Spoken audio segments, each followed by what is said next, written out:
You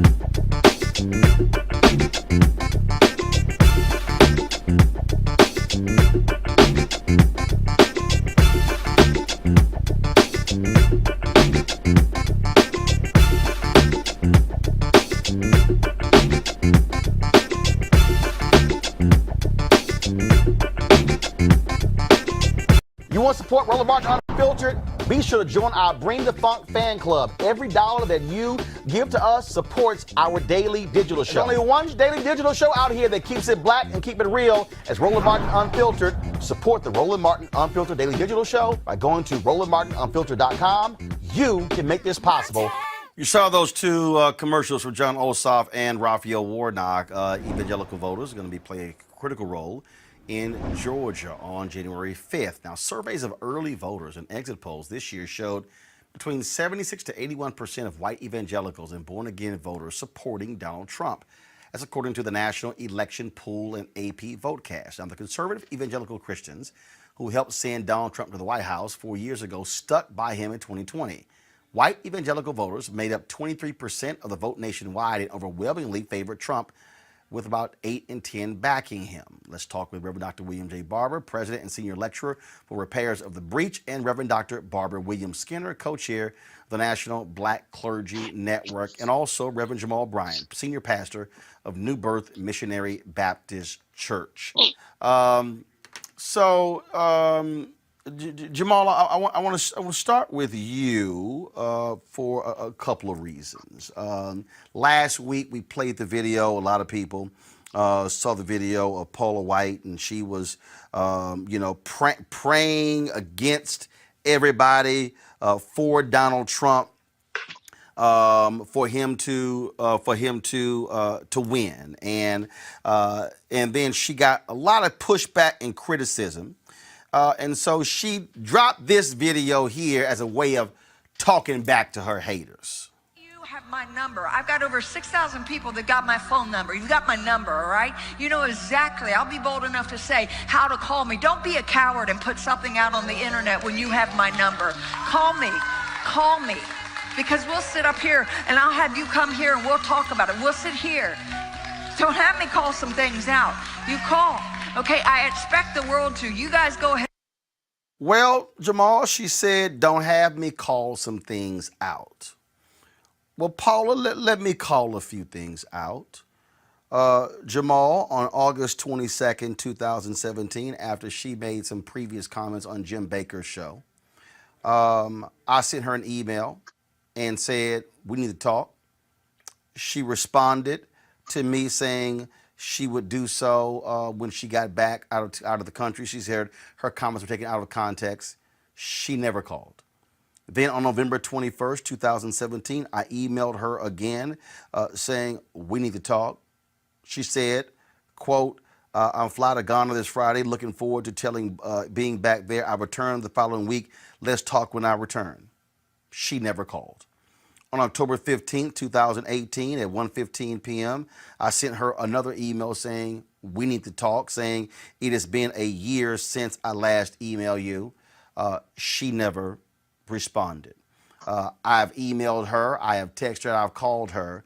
I know for a fact that Reverend Dr. William J. Barber has has asked to, and made it clear he would happily debate the likes of Franklin Graham and Jerry Falwell Jr. and others. They refused to debate. In fact, Jerry Falwell Jr. ordered, when he was running Liberty, ordered the police, if Reverend Barber or anybody from his group who was in Lynchburg stepped foot on the campus, to arrest them. These white evangelicals don't really want to have a dialogue with us, Pastor Jamal Bryant. They care about two things. They care about abortion, and they care about getting rid of all gay folk. Well, you've got several problems layered, Roland. First, let me thank you for being consistent in raising your voice for us.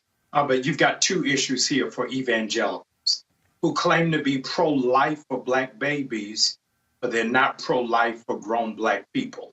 So the evangelicals went completely mute around George Floyd, around Breonna Taylor, around Trayvon Martin, Sandra Bland, Freddie Gray. They're not really pro-life.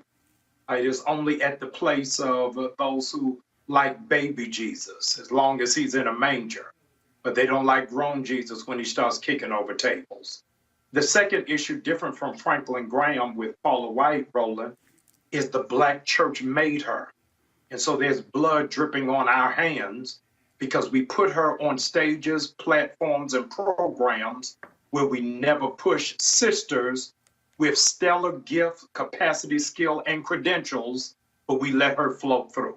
Now it's what Malcolm X calls the chickens are coming home to roost. And I think that that last Pandora's box that opened was her calling in for African angels to support Donald Trump when she forgot that that was the same land that he cursed as whole nations. And so I responded to that video you just posted, saying, let's have a dialogue, asking, in fact, without knowing the information you just shared, for you to be the moderator. But the Black church has got to have a real come to Jesus meeting about what we promote and understanding what is the slave Americanized religion that has so many of our people sitting in the balcony, but they're not allowed in the finance room. All right, folks, back to our Roland Martin Unfiltered video in just one moment.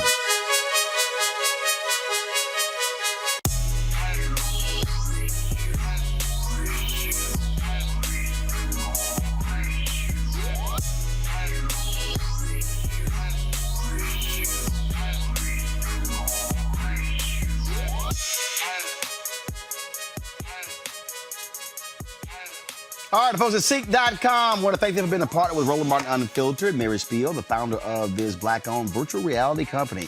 You can watch their content at Seek.com, CEEK.com. This is one of the headsets that you can use. This virtual reality headset. Drop your phone right into here. Look at that content, that VR content on their site. Other 360-degree video puts you right there up close. And so you just pop it on like this, and then you're able literally to just sit here and put yourself in the room and see everything that's around you 360 degrees.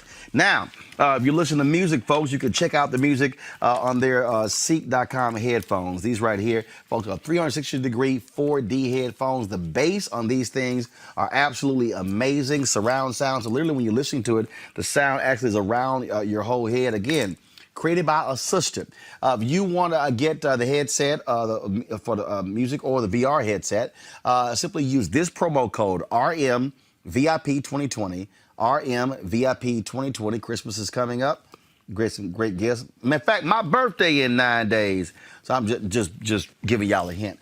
So use the promo code RMVIP2020 and go to Seek.com. And again, we appreciate them being partners with us here at Roland Martin Unfiltered. You want to support Roland Martin Unfiltered? Be sure to join our Bring the Funk fan club. Every dollar that you give to us supports our daily digital show. There's only one daily digital show out here that keeps it black and keep it real. It's Roland Martin Unfiltered. Support the Roland Martin Unfiltered daily digital show by going to RolandMartinUnfiltered.com. You can make this possible. This was the video that took place yesterday at Kenneth Copeland's church in Fort Worth. Watch this. The media said what? The media said Joe Biden's president.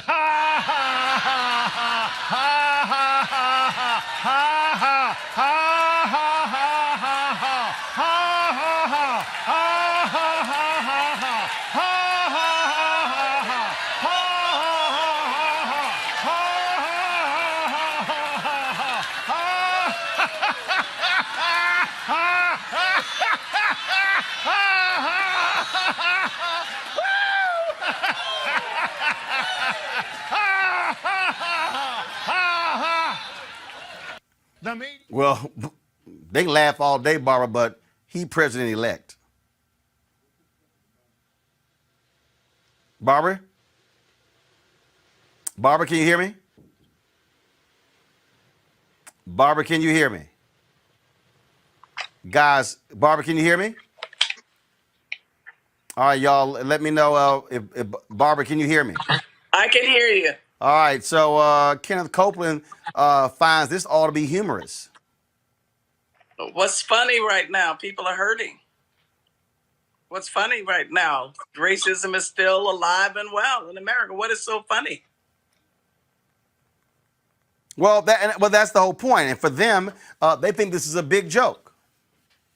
Well, white evangelicals, Roland, were on the wrong side of slavery. They were on the wrong side of the civil rights movement. They were on the wrong side of the racial reckoning after Breonna Taylor and George Floyd, and they're on the wrong side right now. They have this mirage about white supremacy and the good old days remaining forever, even though we're just decades away from there being absolutely no majority race. It's going to blow their minds when they get to that point, when they're no longer a majority. But they are hanging on by the thread with Donald Trump as their defense against a multiracial America and democracy and the good old days where white people control. That day is gone. It's going.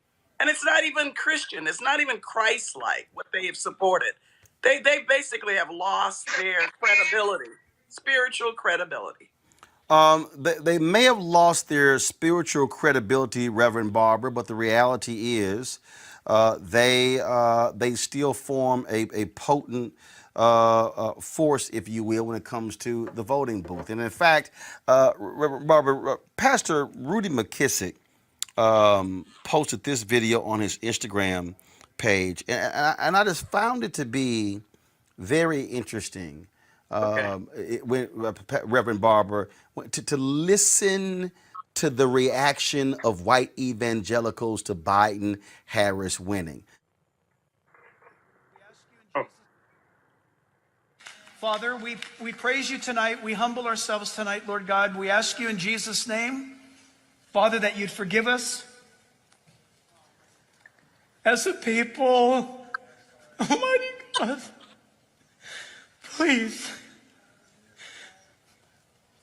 God, you are pro-life. And one man is, and one man is not. Would you be pro-life for us? Jesus, Lord, one man is for Israel, one is not. You are for Israel.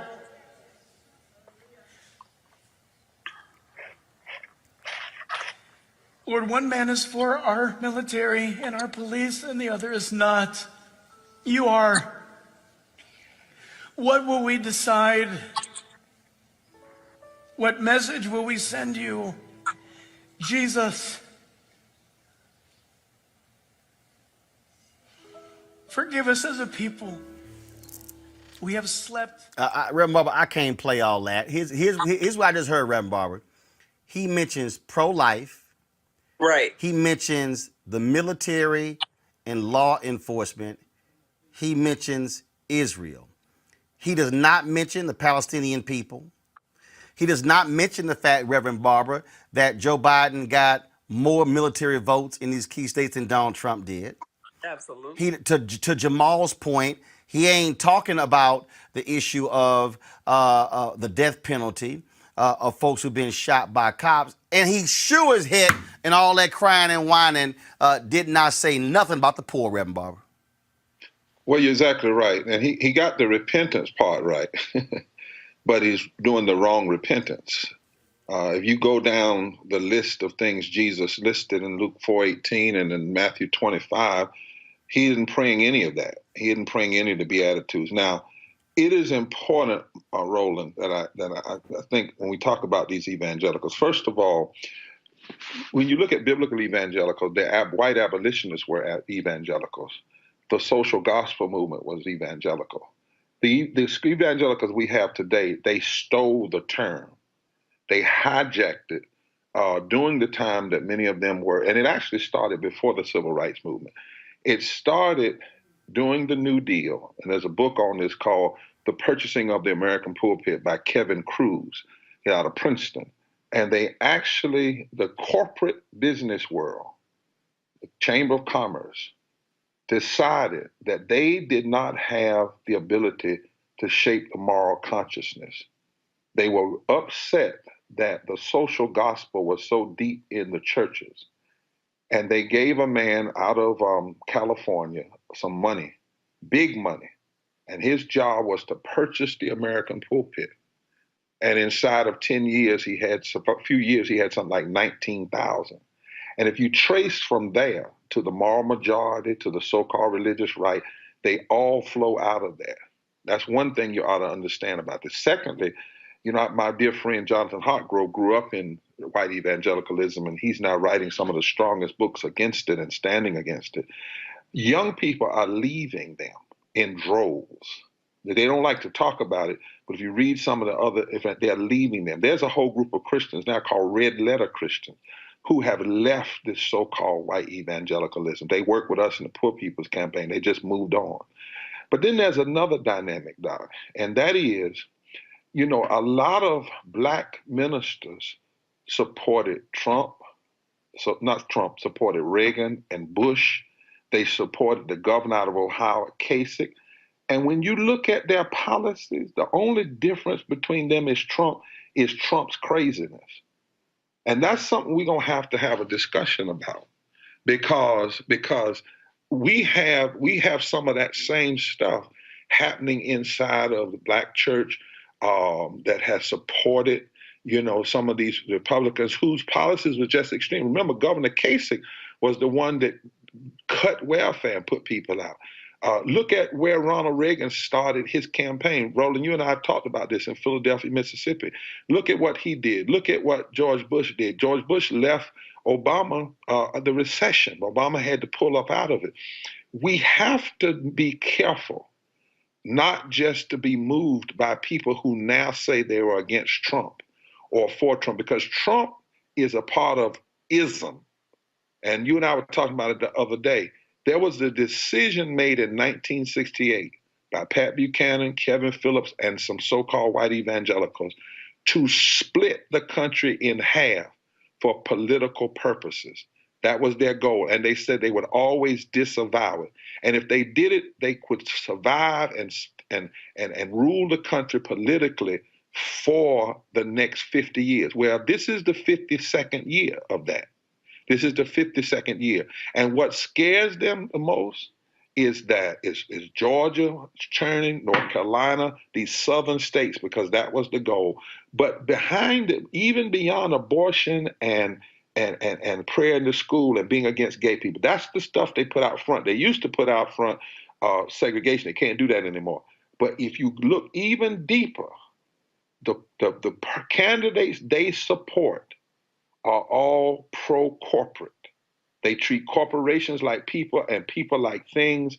Every one of the judges that they put on the bench vote 90 and 98% in favor of corporation. What we have here, Roland, and I'm through, is what Ezekiel talked about in Ezekiel 22, when it talked about how the prophet, the priest, and the greedy had hooked up together, the love of money. So all that crying you just saw him doing, if you check who really is behind him, his backers, where they really are, all of these folk, it traces to the Dallas Business Club, that group of oil leaders and folk like that have put enormous amounts of resources into creating the illusion, because what they want is the white evangelical vote to go toward candidates who, when they get elected, they will primarily support corporate interests and support voting laws that suppress black, brown, and indigenous votes. That's what's really going on behind. It's deceptive, and you got to get up under it. And Jamal, what has to happen is we have to be willing to challenge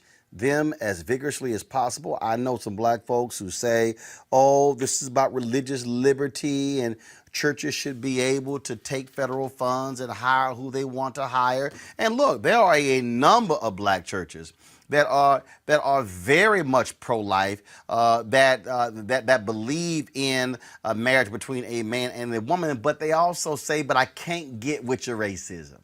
I can't get with how you're treating children on the border. I can't get with it's good people on both sides. And to me, this is the moment where the black church has to frankly throw down against the likes of Franklin Graham and Ralph Reed and Tony Perkins and Paula White and say, no, we've drawn a line. Either you truly with Jesus or, as Reverend Barber said, you with corporate America. Jamal?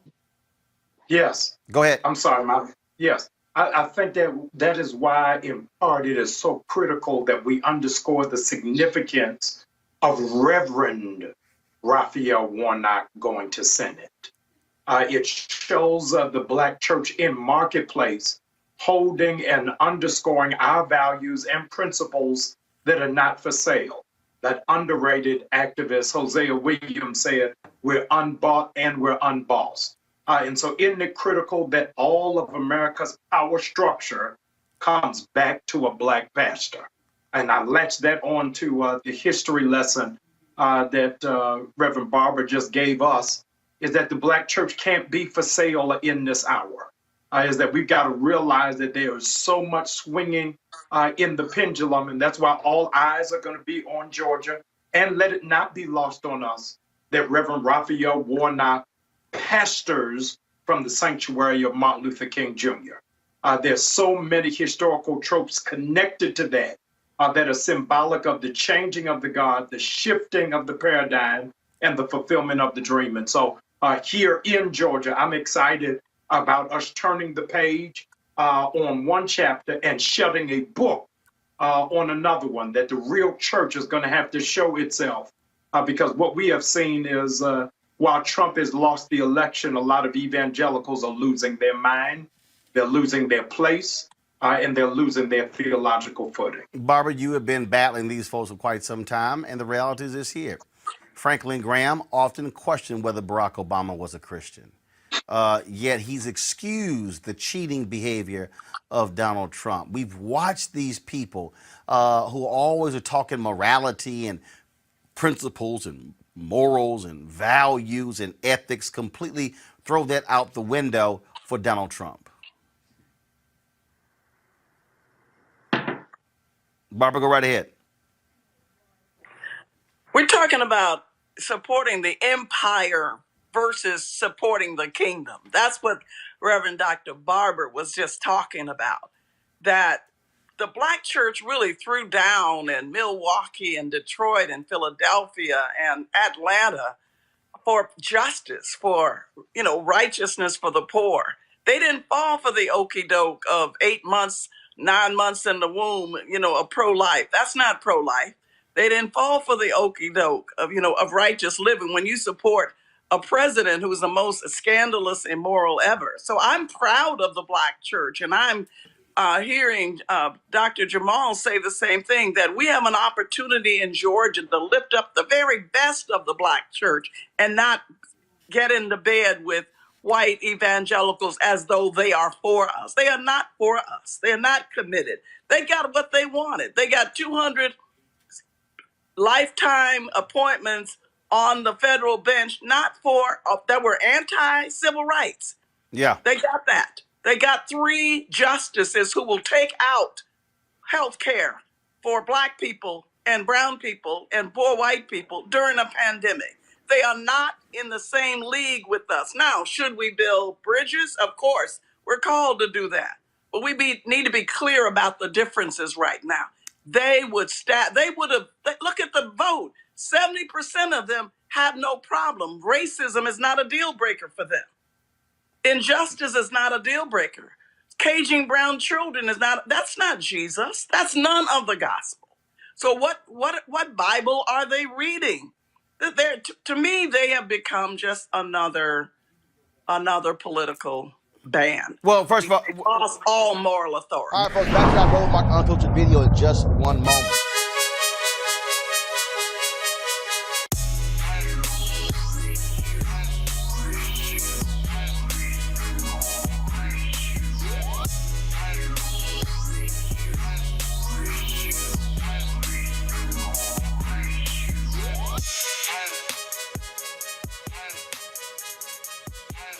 All right, folks, at Seek.com, I want to thank them for being a partner with Roland Martin Unfiltered. Mary Spiel, the founder of this Black-owned virtual reality company.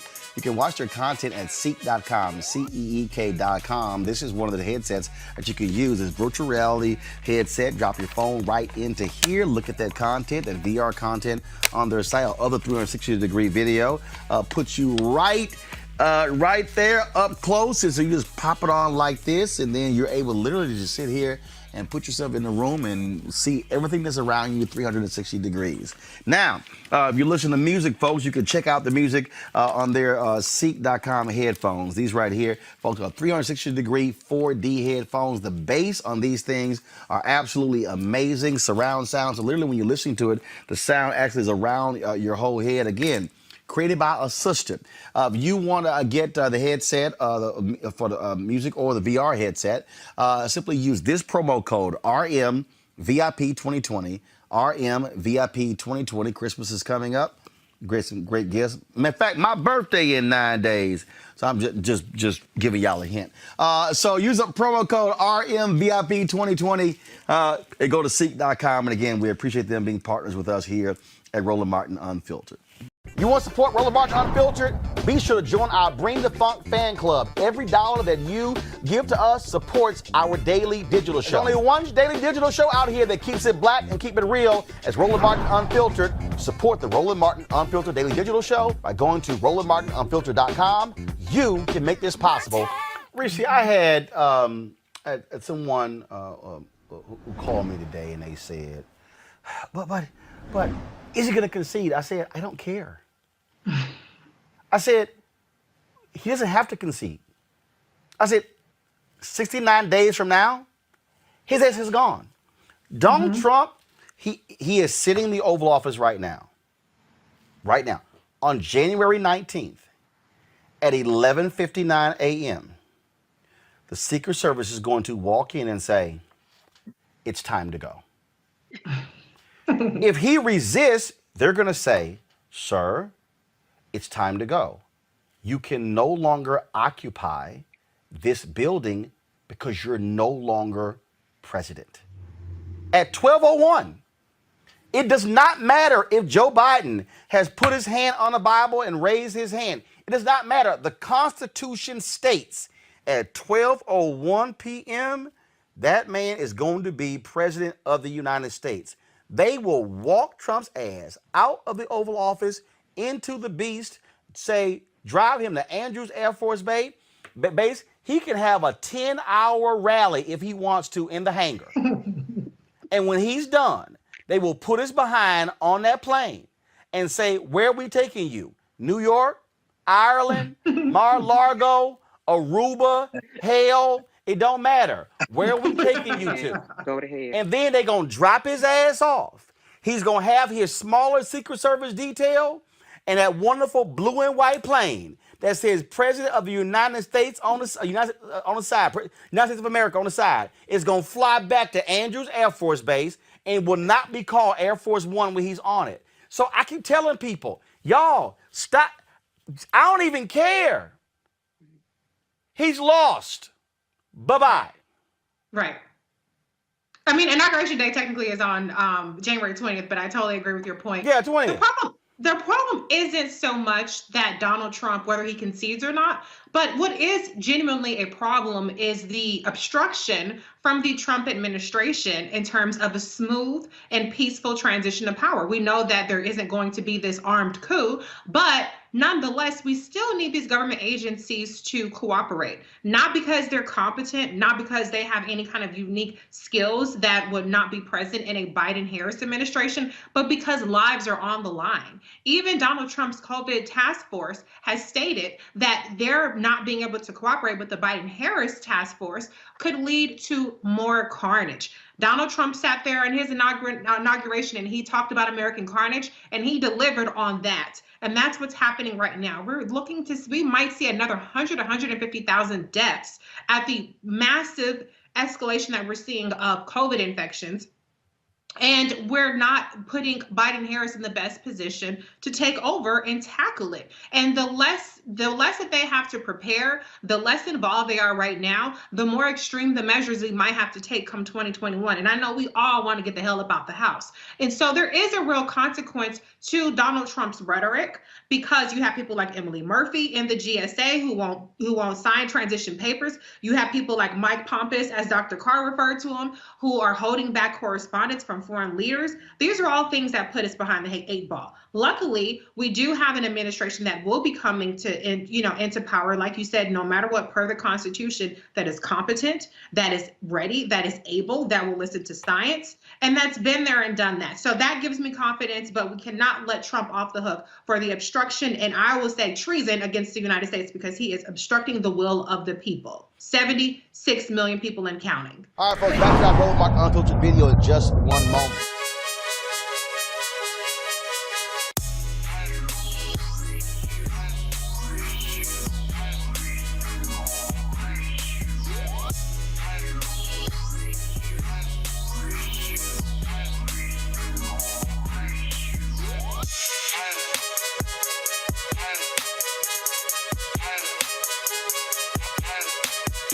All right, folks, this is the Seat.com virtual reality headset. What happens is you just pop your phone right into here, and then when you close it up, you can actually look at the content on Seat.com, their VR content, or you can look at other 360-degree video that puts you right into the room. So, like, literally, you can just be looking all over. And so, Mary Spio is the founder of the company. She's the innovator behind this, a black woman, sister from Ghana.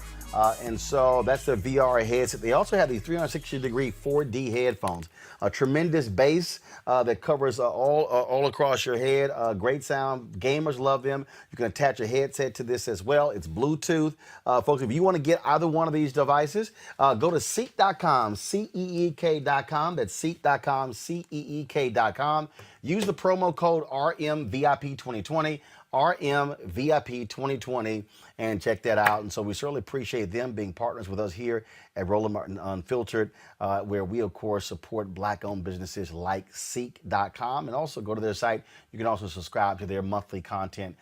That's right there on Seek.com. You want to support Roland Martin Unfiltered? Be sure to join our Bring the Funk fan club. Every dollar that you give to us supports our daily digital show. There's only one daily digital show out here that keeps it black and keep it real. It's Roland Martin Unfiltered. Support the Roland Martin Unfiltered Daily Digital Show by going to RolandMartinUnfiltered.com.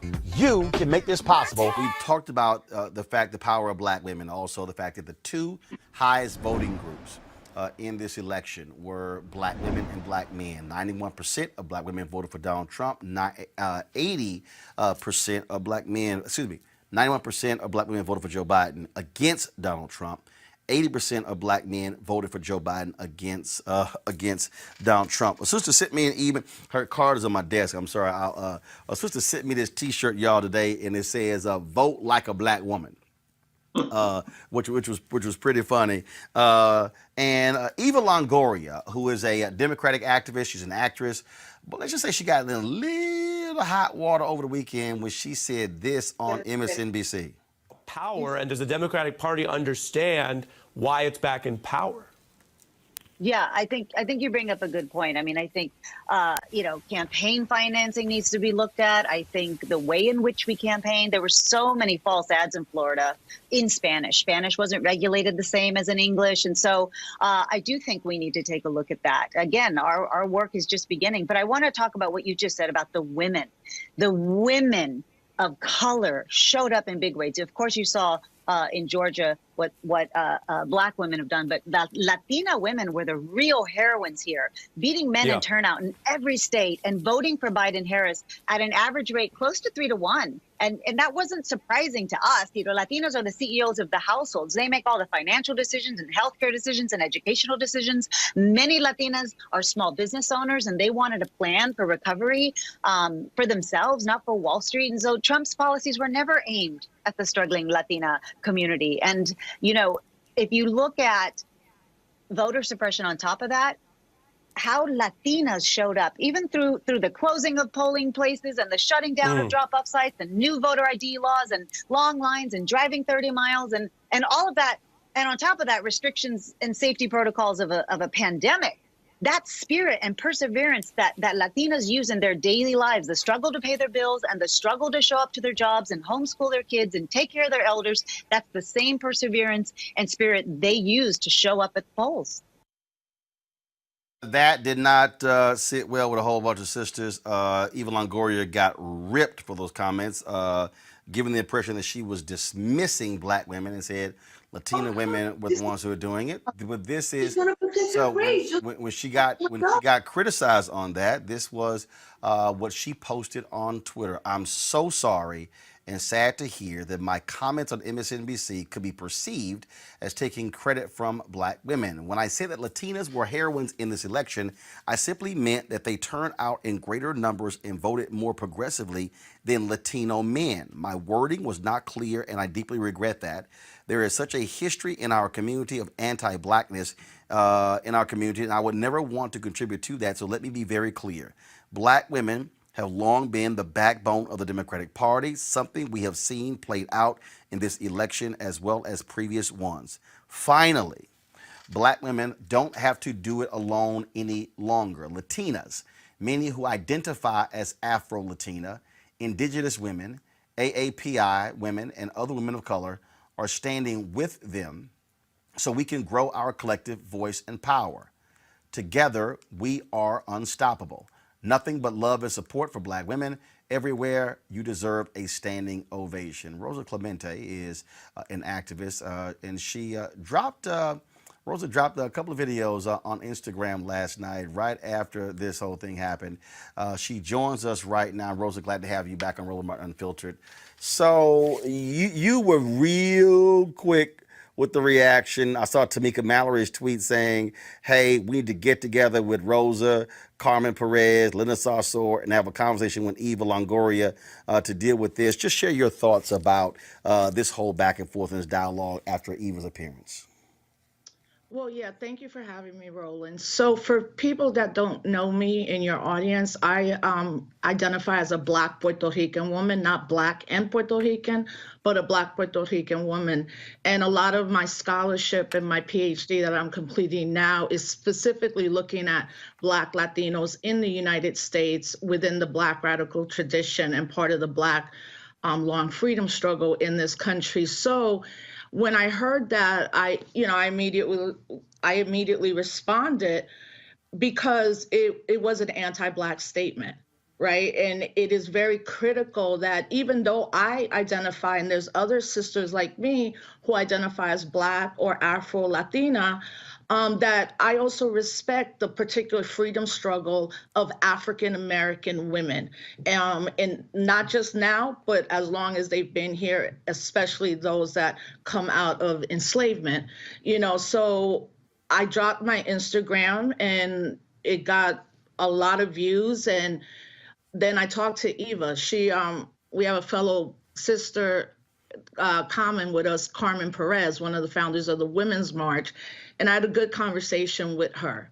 And then today, me and other sisters had another good conversation with Eva. And what I mean this, she is going to make another statement because people also didn't feel that this first statement she made was what it should be. Basically, I messed up. I'm sorry. I have things to root out. And many of us in the Latino community have to consistently be rooting out anti-Blackness. But I also say that there should be a little bit of grace given in this respect, that we talk about anti-Black racism, right? And I always tell people, especially all of those Latino people, that we're not a monolith, right? It is very true that unfortunately 33% of Latino men voted for Trump. And I actually think that's also the patriarchy. Like, I think if Joe Biden, vice president, was Cory Booker or Julian Castro, that number would have been lower, which really speaks to what we call machismo and patriarchy, not just with Latino men, but also within, some African-American men and communities like that. So I don't speak for Eva. She's going to be speaking. We're going to do some concrete things to really hone in and keep outrooting what we say in the Latino or the Afro-Latino, Black Latino community is we talk about rooting out anti-Blackness, right? Rooting it out. There's a saying in our communities, pelo malo or pelo bueno, good hair or bad hair. That all leads to why particularly those of us that are African descendants, right, often don't identify as Black, because there's not even a category for like Afro-Latinos or Black Latinos to identify. We're not ever in any census data at all. So I don't know if people fully understand. There are millions of Afro-Latinos in the country that not only identify as Afro-Latino, Afro-Latina, as Black Latino, Black Latinx people, and also put ourselves within this Black freedom struggle. And I want people to understand that. Lastly, on this point, what I would say is that as a Puerto Rican, I also have a very different experience than all my other brothers and sisters from Latin America and the Caribbean. What is that? Like our African American brothers, sisters in this country and non-binary folks, we are American citizens. So the relationship with Puerto Ricans and African Americans has always been one of solidarity. And in fact, if we really look at social justice movements in general, you're never not going to see African people with African Americans, Haitians, Cubans, Puerto Ricans representing. And I think why this comment was also wrong and anti-Black was that already progressive, but particularly African-American women, people already trying to erase at the fact that once again, it is African-American women that delivered this win. It is African-American women that helped push out this fascist. And that is very incumbent on people like me and Eva to do more work within our communities, to see that we have a history of working together. And the larger thing is, this is what white supremacy loves. So why continue to feed on that? So we have work to do in our communities, and she's committed to that work, and so am I, along with some other brilliant sisters like Carmen Perez. I had reached out to a very well-known Black actress who is close friends with Eva Longoria last night and said, let her know. We would love for her to come chat with us here because I think it's important to also have the conversation with Black folks on Black platforms. Yes. Because there are because the thing that we do have to deal with here, and to your point, we're seeing it in the numbers. We're seeing it. The reality is you do have an issue of misogyny. Kamala Harris is the vice president. What happens if she runs for president in 2024? What happens if she runs and Joe Biden runs in 2024 and she runs in 2028? We also have to deal with the fact that we are 23 years away from America becoming a nation majority people of color. We have to deal with the reality, of race. We have to deal with the reality of white Hispanics. We got to deal with the reality of how Cuban voters think and see themselves. How the Latino in Miami is different than the one in Chicago, than the one in California, than the one in Florida, than the one in Arizona, and we have to deal with the issue of racism within the Latino community. I remember on the journalism side how they were folks really went after Telemundo and Univision by saying where are the dark-skinned Latinos? Where are they? And so these are issues that have to play out. And I remember back in 2004, I think, when Kwesi Mfume was president of the NAACP, and he went to LULAC. And he was saying then, look, we are going to have to if we're going to be the two largest minority groups in this country, we're going to have to establish relationships to better understand each other, to use our power together, as opposed to pretty much aligning with white Americans to further disenfranchise people of color. Yeah, and you know what? On the Florida thing, I push back heavy on that. First of all, 3% of those people, Latinos, voted in Florida for Biden, right, for Trump. First of all, the reason I mentioned Florida is because what has to happen is we have to look at Latinos not as Latinos, but in that case, Cuban Americans, Venezuelans, Puerto Ricans, folks who are Peru, folks who are from Brazil, and people. You can't just simply assume everybody is the same. I'm from Texas, and so I see Mexican Americans a lot differently than Cubans. In fact, I remember there was a guy who ran, Orlando Sanchez. He ran for mayor of Houston, and he was trying to really get the Latino vote, but it was like, dog, you Cuban, you're a Republican. You're a Cuban American who's Republican. They were like, no, we gonna go with the black guy Lee Brown, and we saw that. So what I'm trying to say about Florida is that nobody's talking about the 84% of Puerto Ricans that are in Florida.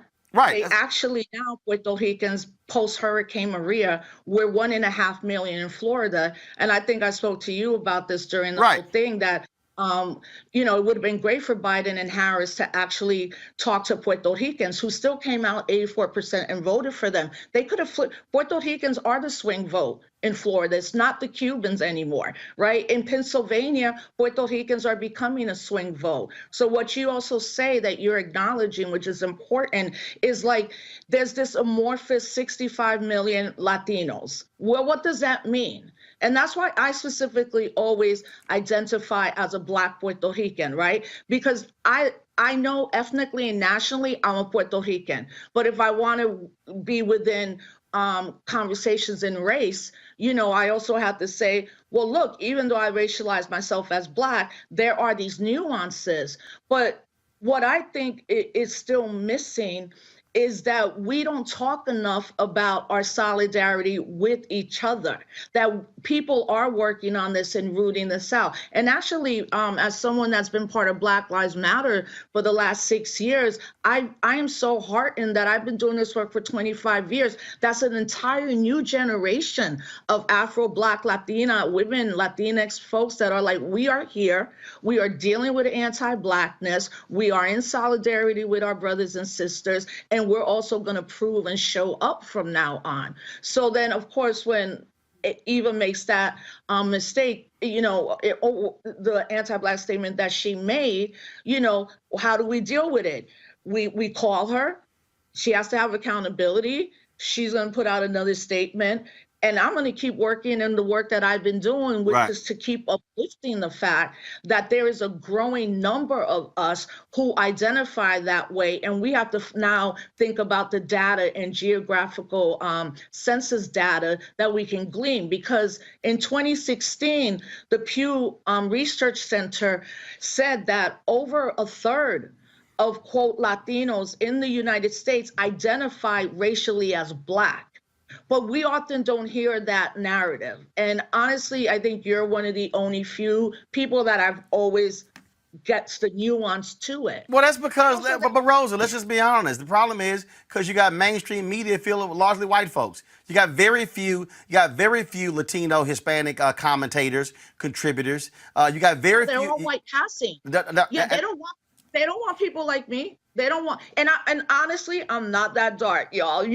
Obviously I'm African featured over in here, but yeah, they don't want us. And the other thing that's happening too is that I feel like all the media right now needs to be called out on this. Why don't you talk about the fact that more white women voted for Trump in this election than in 2020? 55%. In 2016. Increase of 2 and that's points. Not to say we shouldn't deal with the comment that was made. What we should be saying is like, take accountability, because that's a lot about what we talk in the movement. So someone takes accountability and then the actions speak louder than words. That's what Eva's going to do with a lot of us. And we're going to actually build out a whole series of conversations. But I think it is very interesting that the media continues to harp on where was the Latino turnout? What about the African-American men that voted for Trump? What about your white women that voted against themselves, and continue to vote against themselves? That to me is very scary, but also let's call out what we see. At the end of the day, Black and brown folks came together, particularly younger people. I might not be down with this whole Democratic Party, two-party system, but I'm sure that we got to remove that fascist from office for all of us to actually survive and thrive. Rosa Clemente, always a pleasure. I appreciate it. Thanks a lot. Thank you, Roland. All right, folks, back to our Roland Mark Unfiltered video in just one moment.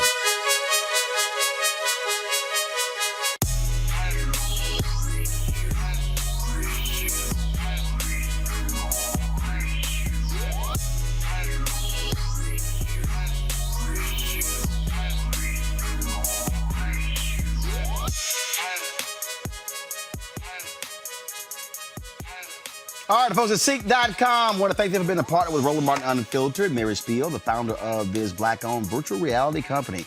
You can watch their content at Seek.com, Seek.com. This is one of the headsets that you can use. This virtual reality headset. Drop your phone right into here. Look at that content, that VR content on their site. Other 360-degree video puts you right there up close. And so you just pop it on like this, and then you're able literally to just sit here and put yourself in the room and see everything that's around you 360 degrees. Now, if you're listening to music, folks, you can check out the music on their Seek.com headphones. These right here, folks, are 360-degree 4D headphones. The bass on these things are absolutely amazing. Surround sound. So literally when you're listening to it, the sound actually is around your whole head. Again, created by a sister. If you want to get the headset for the music or the VR headset, simply use this promo code RMVIP2020. RMVIP2020. Christmas is coming up. Some great gifts. In fact, my birthday in 9 days. So I'm just giving y'all a hint. So use a promo code RMVIP2020 and go to Seek.com. And again, we appreciate them being partners with us here at Roland Martin Unfiltered. You want to support Roland Martin Unfiltered? Be sure to join our Bring the Funk fan club. Every dollar that you give to us supports our daily digital show. There's only one daily digital show out here that keeps it black and keep it real. As Roland Martin Unfiltered. Support the Roland Martin Unfiltered daily digital show by going to RolandMartinUnfiltered.com.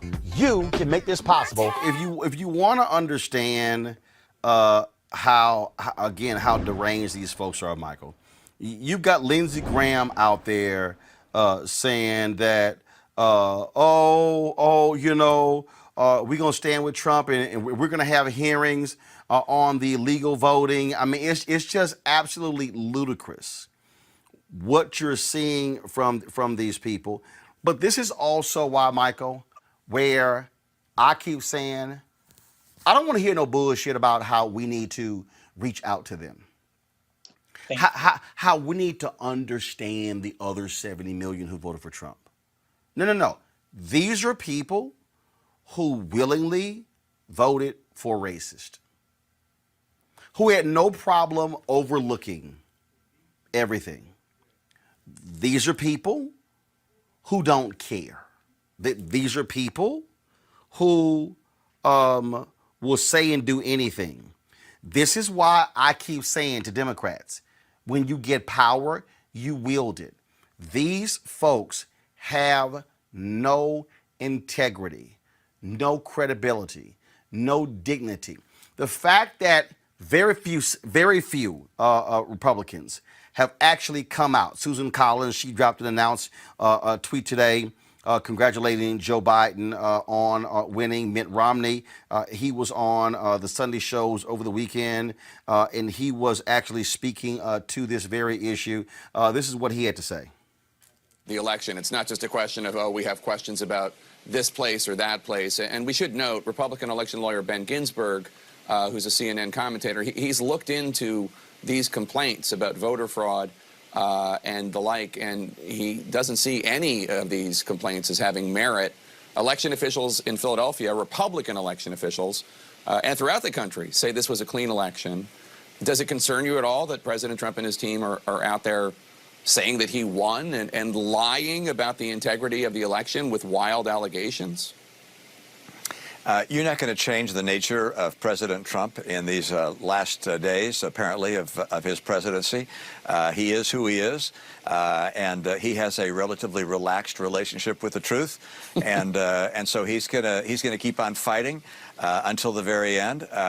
But I'm convinced that once all remedies have been exhausted, if those are exhausted in a way that's not favorable to him, he will accept the inevitable. But don't expect him to go quietly in the night. That's not how he operates.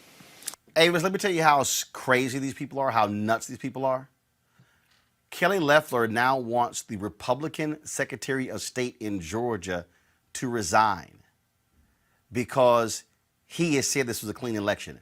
The Lieutenant Governor of Georgia, a Republican, has said we have absolutely no evidence of voter fraud. Now they're turning on Republicans in these states. Ronna McDaniel last week charged that in Oakland County, Michigan, that there was 2,000 fraudulent ballots. The clerk, who is a Republican, came out and said, basically, who the hell are you to question my integrity, and said that is simply a lie. That shows you how dangerous and evil these people are. Absolutely. I mean, they've shown from day one as an administration that they're willing to throw anybody under the bus, including their own people. I mean, how many times does the king of wanting loyalty has shown that he's not loyal to anybody, including his own supporters? This is the same person that left two groups of thousands of supporters out in the cold for hours after one of his super spreader events.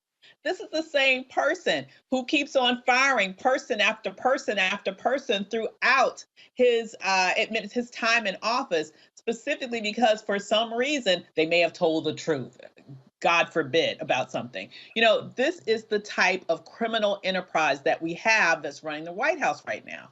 This is not an administration. This is like some sort of crazy family mafia deal that we have that has taken over the government. And it's not just Trump. That's the worst part. It's all his other minions. The Lindsey Grahams, these career politicians, God forbid, they are the swamp, okay, who have now align themselves with this criminal mentality. And so I could completely agree with you. The last thing that I'm looking to do right now is to hand over an olive branch to these criminals. You don't negotiate with terrorists. That's what I think of these people as. You defeat terrorists. And so to me, the number one focus that we really need right now, beyond this debacle, is to make sure that those 2 Senate seats that are up for election in Georgia are secured. I do not want 2 Senates, a Biden and Harris administration to a McConnell-run Senate, because there is no negotiation with terrorists, okay? We need to defeat them, put a stake in the heart. And for that to happen, we need to take over the Senate. And so to me, that is my primary focus at this moment. And Shane, that really has to be the focus, because the reality is this here. If Democrats are able to pick up the seat with Pastor Raphael Warnock and John Ossoff, that would be a 50-50 tie in the Senate. That means that on any ballot, any legislation where it's a tie, Vice President Kamala Harris can break the tie. Everything about Democrats has to be focused on those Georgia seats, because we already see exactly what Republicans are going to do if they are in control of the United States Senate. Absolutely, Roland. And I agree with Dr. Avis and what my colleague is saying on the panel.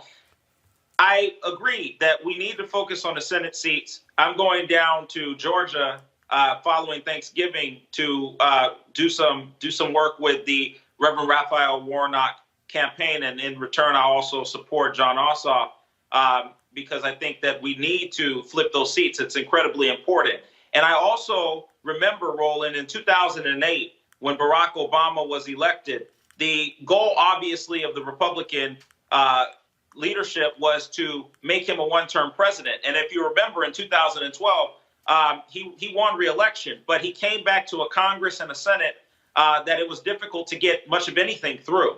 They stonewalled him. So I think we need to focus on making sure that, yeah, we got the presidency. Yes, we actually lost some congressional seats, but let's get the Senate in a majority. However, I would have to disagree with Dr. Avis on the point that all of the 70 million people who voted for the president are racist. I know, or that they are terrorists. I know some people who, in fact, are African-American who voted for President Donald Trump. Now, whether it was out of ignorance or out of misunderstanding or not being clear about why they were voting for him, I do know some people who are good people who made a bad choice in the first time, in the first swing of the first election. And they didn't, make that choice this election, or some of them might have made that choice this election. But ultimately, these are good people that we should reach out to. And I do think that after we get the Senate, I do think that now we've got the presidency and we've got majority in the Congress, that we do need to focus on bringing civility back into this country. And one of the ways to do that is we have to demonstrate it. So we can't say we got control, now we're going to run you over like you did us. I don't think that. Hold on. Why not?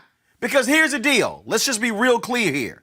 Republicans ran the hell over Democrats to put 218 federal judges on the bench. They said, damn the rules, we're going to put Amy Coney Barrett on the Supreme Court. In fact, wait a minute. In fact, the rules of the Senate Judiciary Committee say you must have more than 2 Democrats present to vote out of committee. One was President Dick Durbin. They said, damn that, we voting anyway. So here's the deal. And this is the problem here. Democrats want to play nice by the rules. Republicans get power and say, damn the rules. Here's the piece. Since 1969, of the 18 Supreme Court justices that have been named, 14 have been named by Republican presidents. 14 out of 18. So, Shane, I'm sorry. Democrats, the other side has showed you how we gonna roll with power. And Democrats better get some guts and say, I'm letting y'all know right now, we win those 2 Senate seats and it's 50-50, we gonna run a Boston on your ass. We gonna pass bills in the House, we gonna pass in the Senate, because see, again, Democrats played nice with Merrick Garland. I said it then, I'll say it now, I will say it forever. President Barack Obama got played. Senator Orrin Hatch said, oh, Merrick Garland's a great pick, a wonderful pick. I'm like, dog, they ain't never gonna give that person a hearing. Appoint a black woman, which would have been the first in history. You would have had a black woman, all these old white men opposing a history-making sister that would have galvanized voters, that would have galvanized women. Man, wasn't nobody trying to fight for the 104th white man on the Supreme Court. They would have fought for the sister. But Democrats play checkers. Republicans are playing chess. And I'm saying, if you play the game of we gonna follow the rules, they gonna run over you all day. But I don't think that you have to follow the rules per se to try to be civil and to try to be respectful. And all I'm saying is that we don't have to. I think that Democrats can still get in and steamroll, but it's how you steamroll. You can steamroll by cussing folks out and blasting folks, and we gonna flick you off, and we gonna do the same thing you did to us in the same way, or we can do it in a different way. Hold up.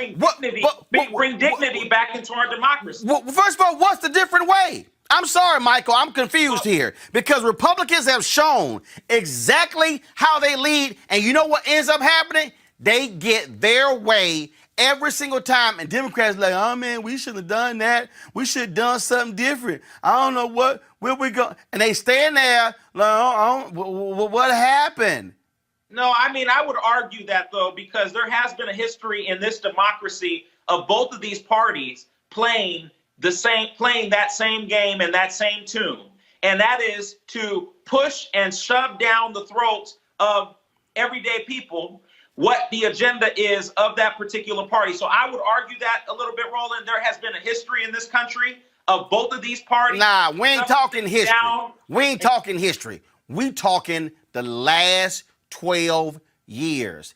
And Michael, the last 12 years, Mitch McConnell said, Michael, in 2016, 8 Obama judges got confirmed. 8. The Republicans confirmed 5 in one day a few weeks ago. Mm-hmm. Yeah, I should have probably said this in the first time you called on me, Roland. I want to congratulate my law school professor, Vice President Biden, for his victory.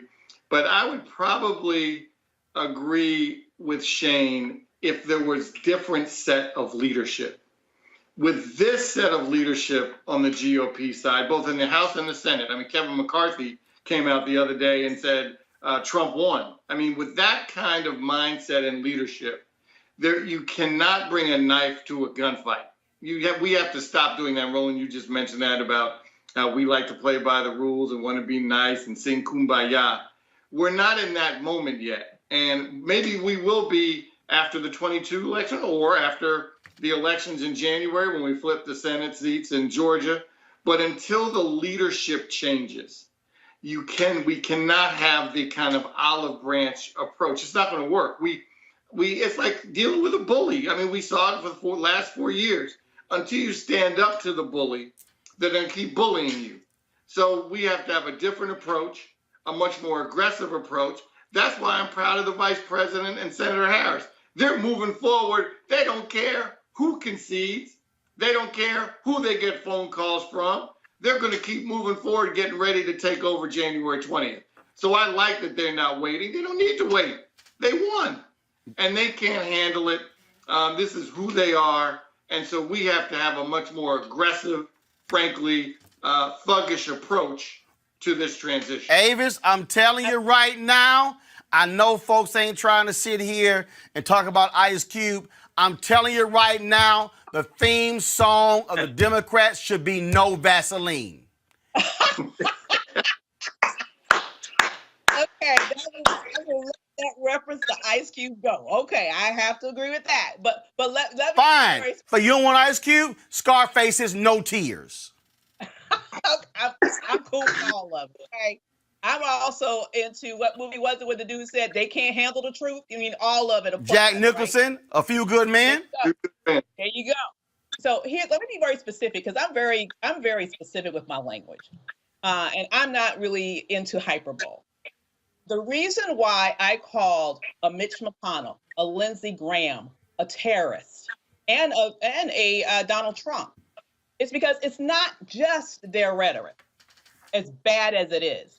It's the fact that they have an entire media ecosystem that they use as a propaganda arm to spread their lies and indoctrinate their followers.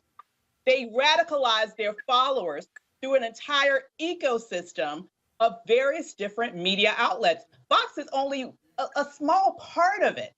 They have an entire media ecosystem, which includes radio shows, which includes digital shows, which includes all sorts of individual personalities on that right wing, the whole QAnon situation, where all they do is radicalize people 24 hours a day, 7 days a week, and prime their followers for violence, prime their followers to believe things that are not true, okay?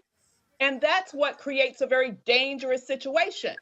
So I'm very specific with my language. That is terroristic activity, and it leads to violence. It's already led to the highest uptick in hate crime that we've seen in this nation for decades. It's already led to a record number of hate groups now having their home right here in America. So, if you don't think, what's happening right now when they are trying to delegitimize this election is that they're also spurring up anger and hatred towards the people who are elected. Now, I do believe that the Secret Service can do their job, but this is a very dangerous game that they are playing. People could die. Let me be very specific. People could die. And that's why it is terrorist activity being propagated by terrorists who are trying to hold on to undeserved power. They are trying now to have a coup so that they can maintain power against the will of the people. That is what's going on now. And that's really how I describe it. It may be shocking for some people to hear that language utilized, but if you were to look at their methodology, exactly what they're doing and what their outcome is that they want to achieve, I don't see any other way that you can describe it. I mean, look, Shane, I hear you on all that civility talk. I know what these cats gonna do. I know what's coming. Here's what's about to come. We about to hear fiscal policy, the debt. Gotta cut. Mitch McConnell's already said, you're going to have to negotiate with me for your cabinet picks. Sure did. Yep. Mm-hmm. Donald Trump was like, you know what? I ain't wasting my time even going there. I'm just going to name them to interim positions. That's what Biden should do. I'm telling you right now.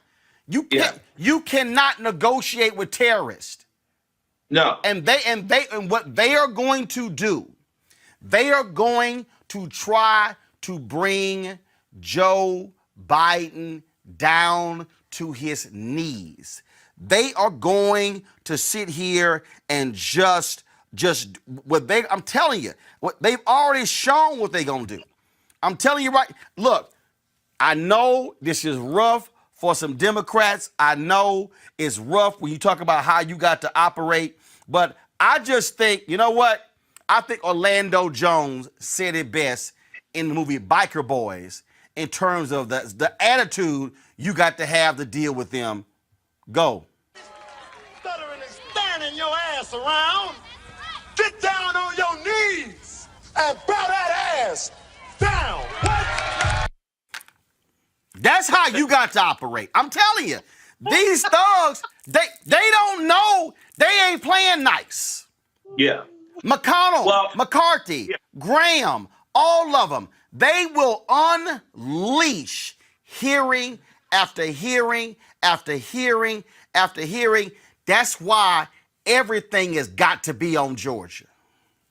No, I would agree. And that's why I'm headed to Georgia. That's why I'm going to walk and going to canvass and going to work for my good friend, Reverend Raphael Warnock, because and John Ossoff, because we cannot afford to lose those 2 seats. It is critical. And that is why people need to understand, you know, everyone's been focused on the presidency, but we have to think about Georgia, because without that majority, without those 2 seats, we are going to be in a place, as you said, Roland, and the rest of the panel, that we are going to be in a place where the Republicans are going to try to deadlock every single appointment and stall every single bit of work that Joe Biden and Kamala Harris are going to try to do. So I think I totally agree. I just believe that we can do this. We can do this in a way that is, in some level, civil. I believe we can push that agenda. We can create that path. We can fight, and we can fight with our fist. We don't have to be, go to the corner and cry. We don't have to go to the corner and sit down and take it.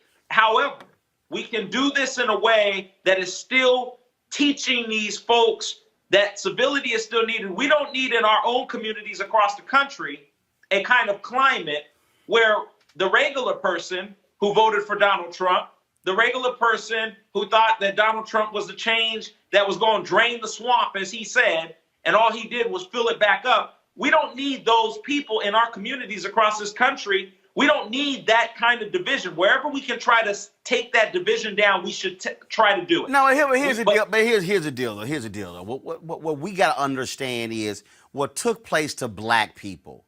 We need to understand the massive amounts of misinformation that was targeted at black people who were buying into conspiracy theories. A lot of brothers who were talking about the Illuminati and all that sort of nonsense. Russia knew exactly what they were doing in 2016, and then Trump and his folks came right behind it. We broke down here how the Trump campaign had a targeted plan to disenfranchise and keep black folks from voting in 2016. And so we saw exactly what was taking place. Again, hey, I'm going to give you one more Orlando Jones, Michael Brown, in terms of, again, the attitude the Democrats have got to operate with being in charge. Watch this. You keep campaigning for this ass whooping, you're going to get elected.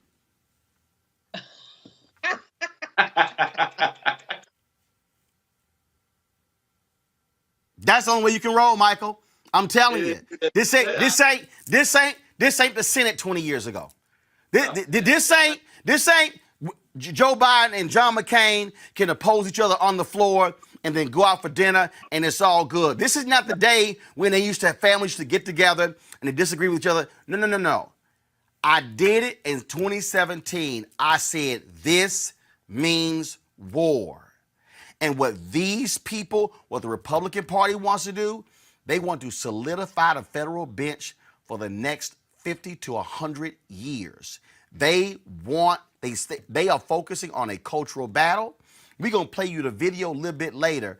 We discuss the evangelicals, the crying and the whining and the wailing that you see here. Because, see, it stopped their progress. And Mitch McConnell, I'm telling you, Michael, I'm going to call it right now. Mitch McConnell will block everything for the next 4 years, waiting for a Republican president. That's how they going to roll. I agree. And we were on a call the other day and talking about how, wondering if, maybe it's a good idea and Vice President Biden or President-elect Biden will have a good relationship with McConnell. They'll be able to do things together, whether it's infrastructure or things that really impact both red and blue states.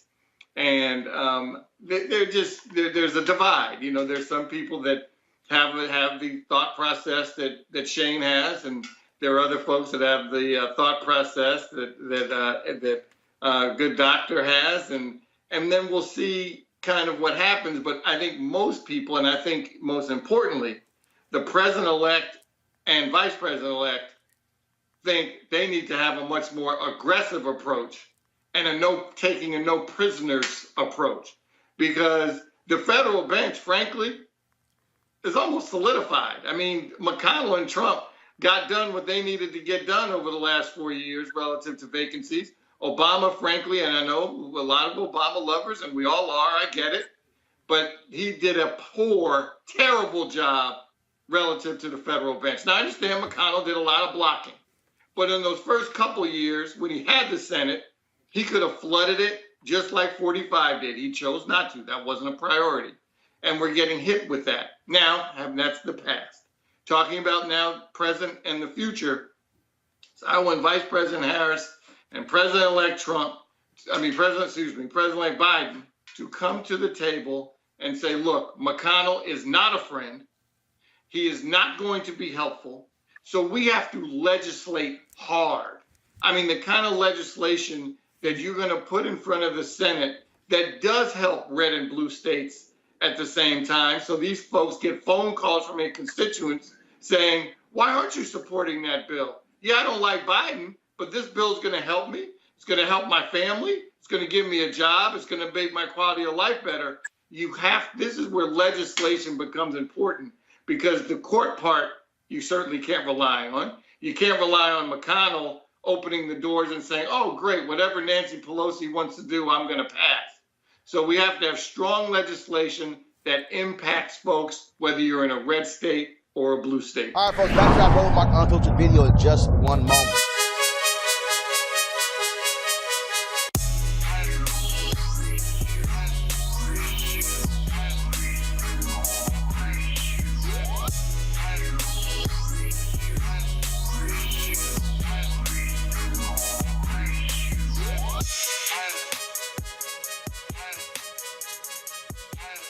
All right, folks, at Seek.com, I want to thank them for being a partner with Roland Martin Unfiltered. Mary Spiel, the founder of this black-owned virtual reality company.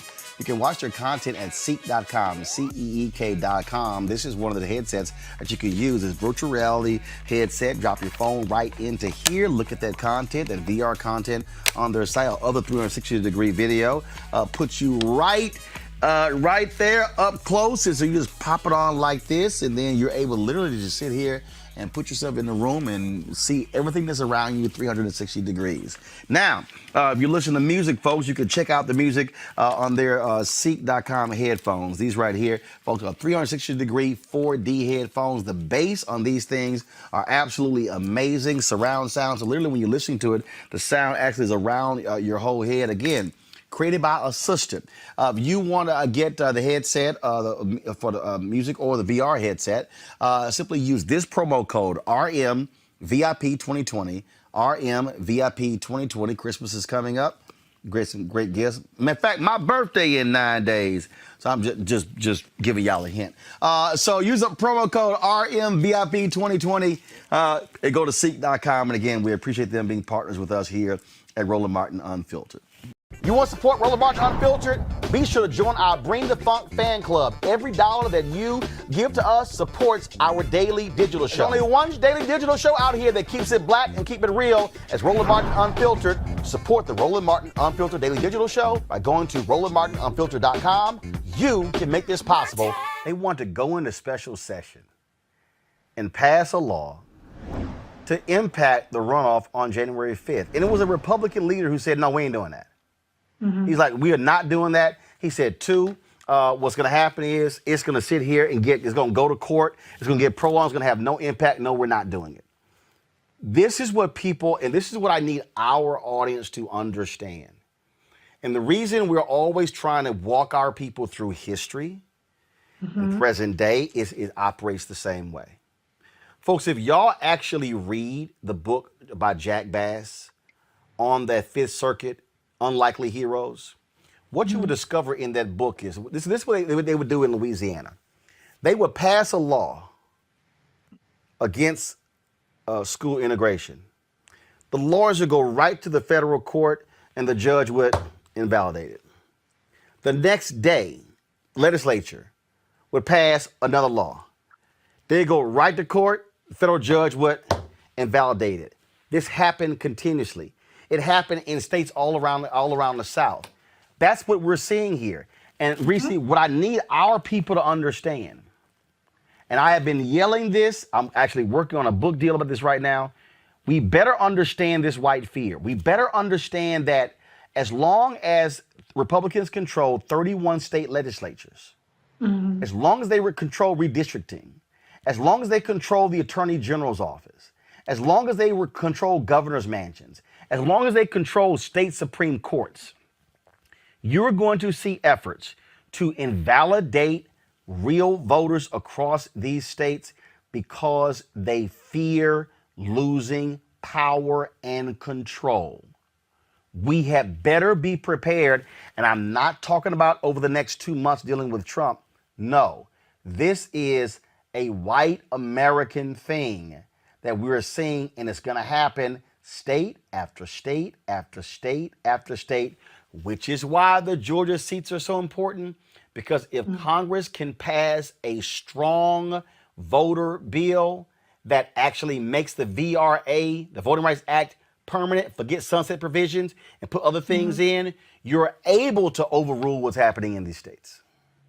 Absolutely, Roland. And unfortunately, some of the states made gains in terms of the Republican control throughout this election cycle. You know, we did have record turnout on the Democratic side, but we also had record turnout on the Republican side. And people have to fill out that ballot up and down the ballot. Even John Ossoff down in Georgia got about 100,000 or more less votes than Joe Biden and Kamala Harris. So these are the kinds of things that really do hurt our cause. We have to keep the eye on the ball on local and state elections, every single one of them, every single time. Because if not, it makes the hurdle that we have to clear it that much harder. So I completely agree with you. This is so important that we really stay civically engaged.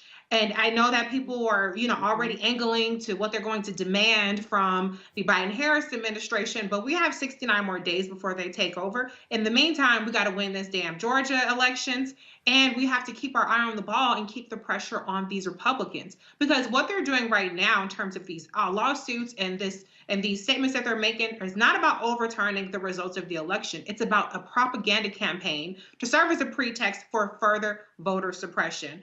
They're going to have the control in, like you said, 30-something state houses for gerrymandering, for redistricting. That's why it's going to be important who Biden gets to put on the courts. If Mitch McConnell is the Senate Majority Leader, then I don't see how Biden and Harris get their judges. I don't see how they start to undo the damage from the 200 plus Trump-McConnell judges. And so we have to keep our eye on the ball.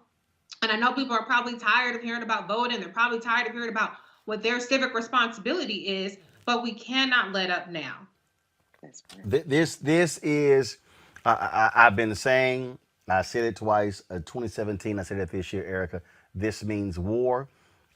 I'm not sure folks are fully prepared for this. One of the reasons why I've been so critical of this infighting among progressives and progressives and corporate Dems and establishment is, I'm like, do y'all understand what they're doing? Erica, they ain't dealing with infighting. They're dealing with consolidation. What they're doing, they're circling the wagons. You made the point.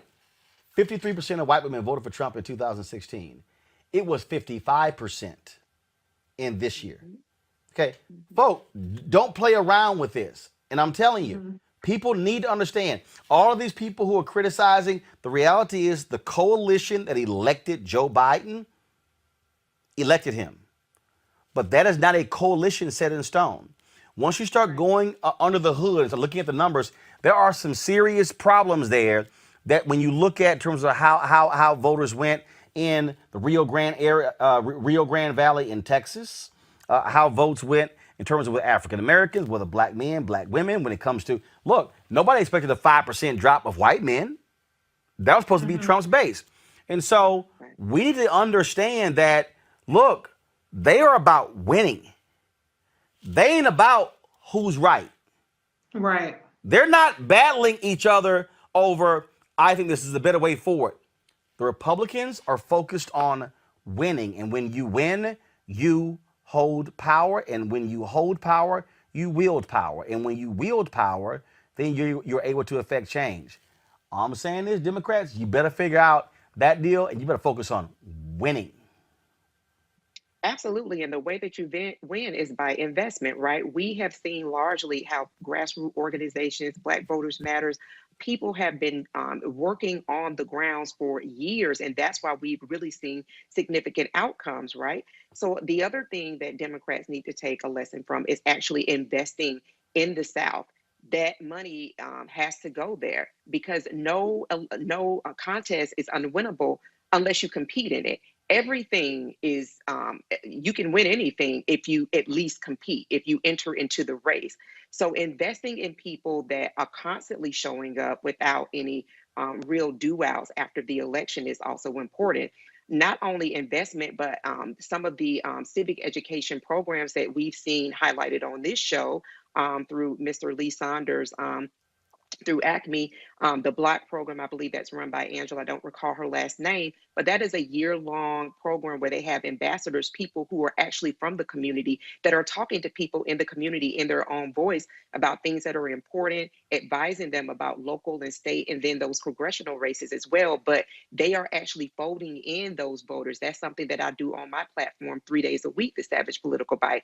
But then in addition to that, when you're talking about that infighting, Roland, you know, when I think about Republicans and how they really do measure in chess, not checkers, when I think about people who are complaining about what should be done or what shouldn't be done, you know, there's always room in the Republican Party for if there is really just one road, one way, one voice. Within the Democratic Party, we have a tent of voices, and all of those voices can be heard if there is an understanding that as we are all heard, we all push forward. But unless that is realized, unless that is something that is really taken to heart, unless people really do have an understanding of that, then they will kind of use the space that's taken up in the Democratic Party as a way to really kind of launch their own branding campaign, which is detrimental to the party, particularly to the base that continues to show up and show out. So to use the time to look at where it is that the Democrats can really make strong inroads, get in and start talking to Black men and not just once in a while. Make that something that is done at least on a monthly basis or a quarterly basis. Make sure that you are making inroads with Latinx communities, right? Finding out what their diverse needs are. Making inroads with the Native American community, which has showed up and showed out in incredible ways. And then also with Black women. But those are things that have to be done. That is called investments. That is what the Democratic Party really needs to hone in on, because as we said on this show over and over again, the get out the vote, the 2 to 3 get out the vote efforts, that's thrown out of the window. And I think that we can count on people having a better understanding how elections really do have consequences that really do now have an appetite for engagement. And so as Reese talked to, as people start talking about the demands that they're going to make on the Biden-Harris campaign, I would even say pump the brakes on that. Look within your own communities. What can you be doing? What is it that you can engage and lean in further on? What are some commissions, some board of election commission seats that maybe are coming up for grabs that you can learn more about and get engaged in? The onus also is on the citizens. And so we have a responsibility ourselves to not just sit at the table and be prepared to eat, but to also find out, well, what is it that I can bring as well, so that when we all eat, we're all eating together. All right, folks, back to our Roland Martin Unfiltered video in just one moment.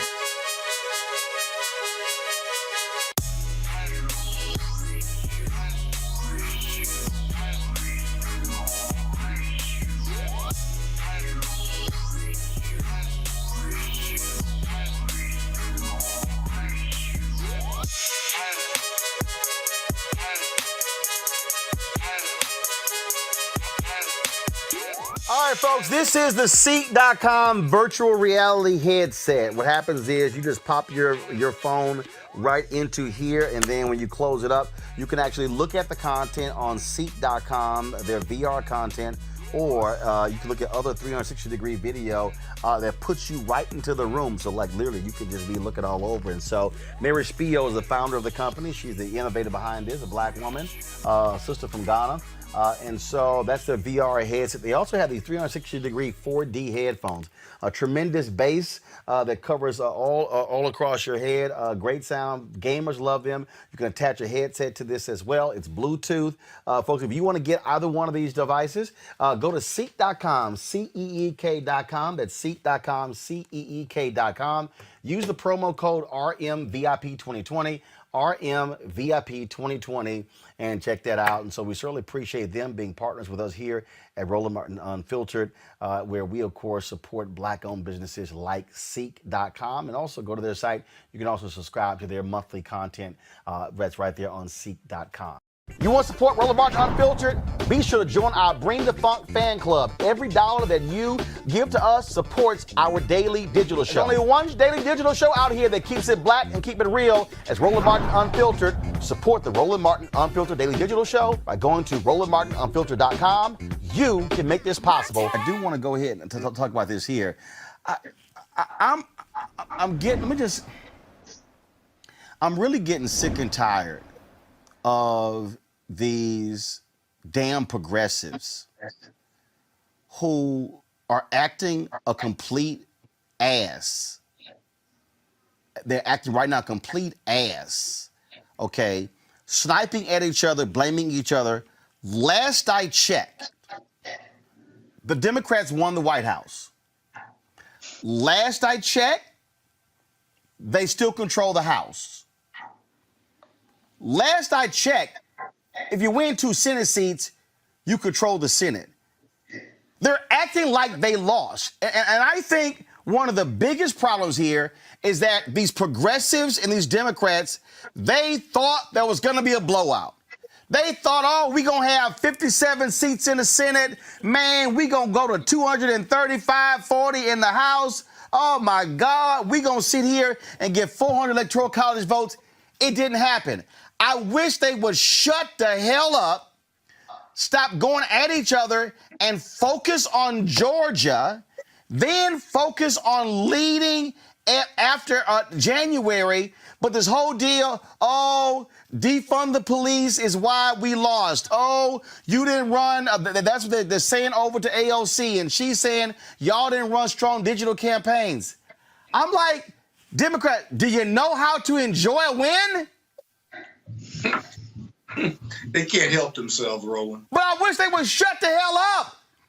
Because what you're doing is you're taking the emphasis off of where it should be, which is win those 2 Georgia seats. Focus. I saw this dumbass tweet today.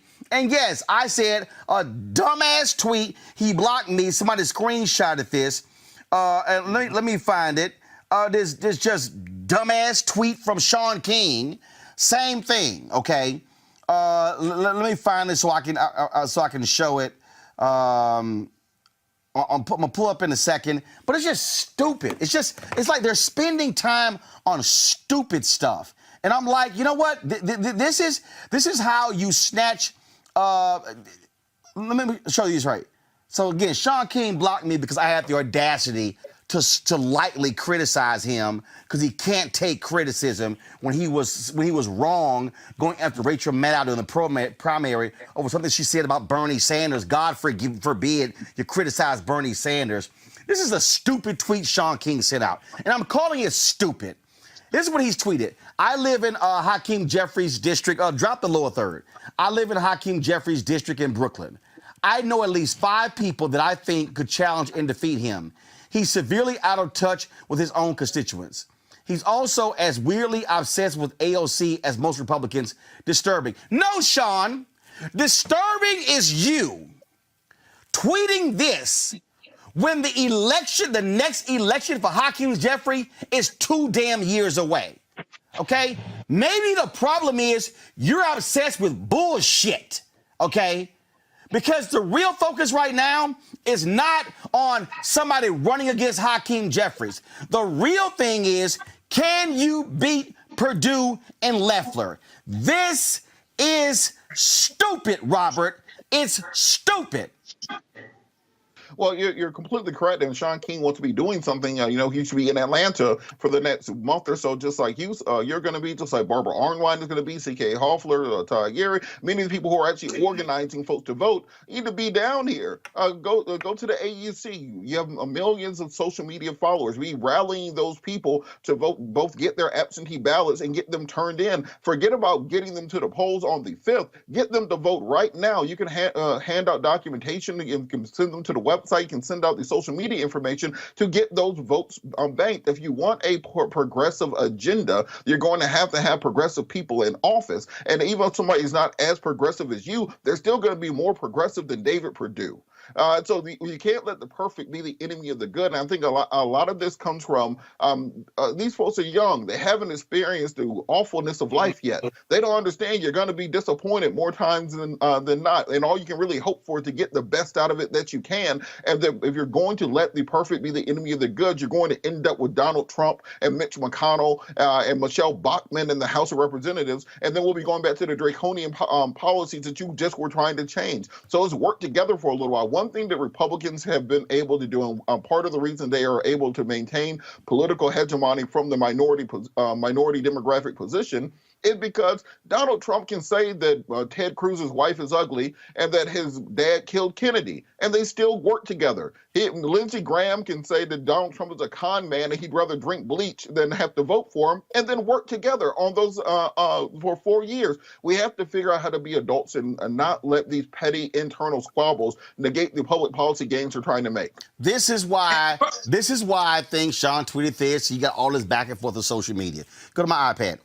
This is the Political story. They quoted Hakeem Jeffries on this call they had last week where Democrats were blaming each other back and forth. Do we want to win? Do we want to govern? Or do we want to be internet celebrities? And so what they're doing is they're like, oh, he's taking a shot at AOC. Here's the deal, and I have said this repeatedly, and I don't understand, Rena, why people don't get this. And that is this. The Democratic tent is far larger and more ideologically diverse than the Republican tent. On the Republicans, you're either right, far right, or nuts. It's 3. Right, far right, or nuts. Okay? On the Democratic side, there are conservative Democrats. There are moderate Democrats. There are center-left Democrats. There are progressives. There are far left. Then you got far left folks that are so left they might swing back right. Okay? That's what you got. And the reality is this here. Democrats, Republicans control 31 state legislatures.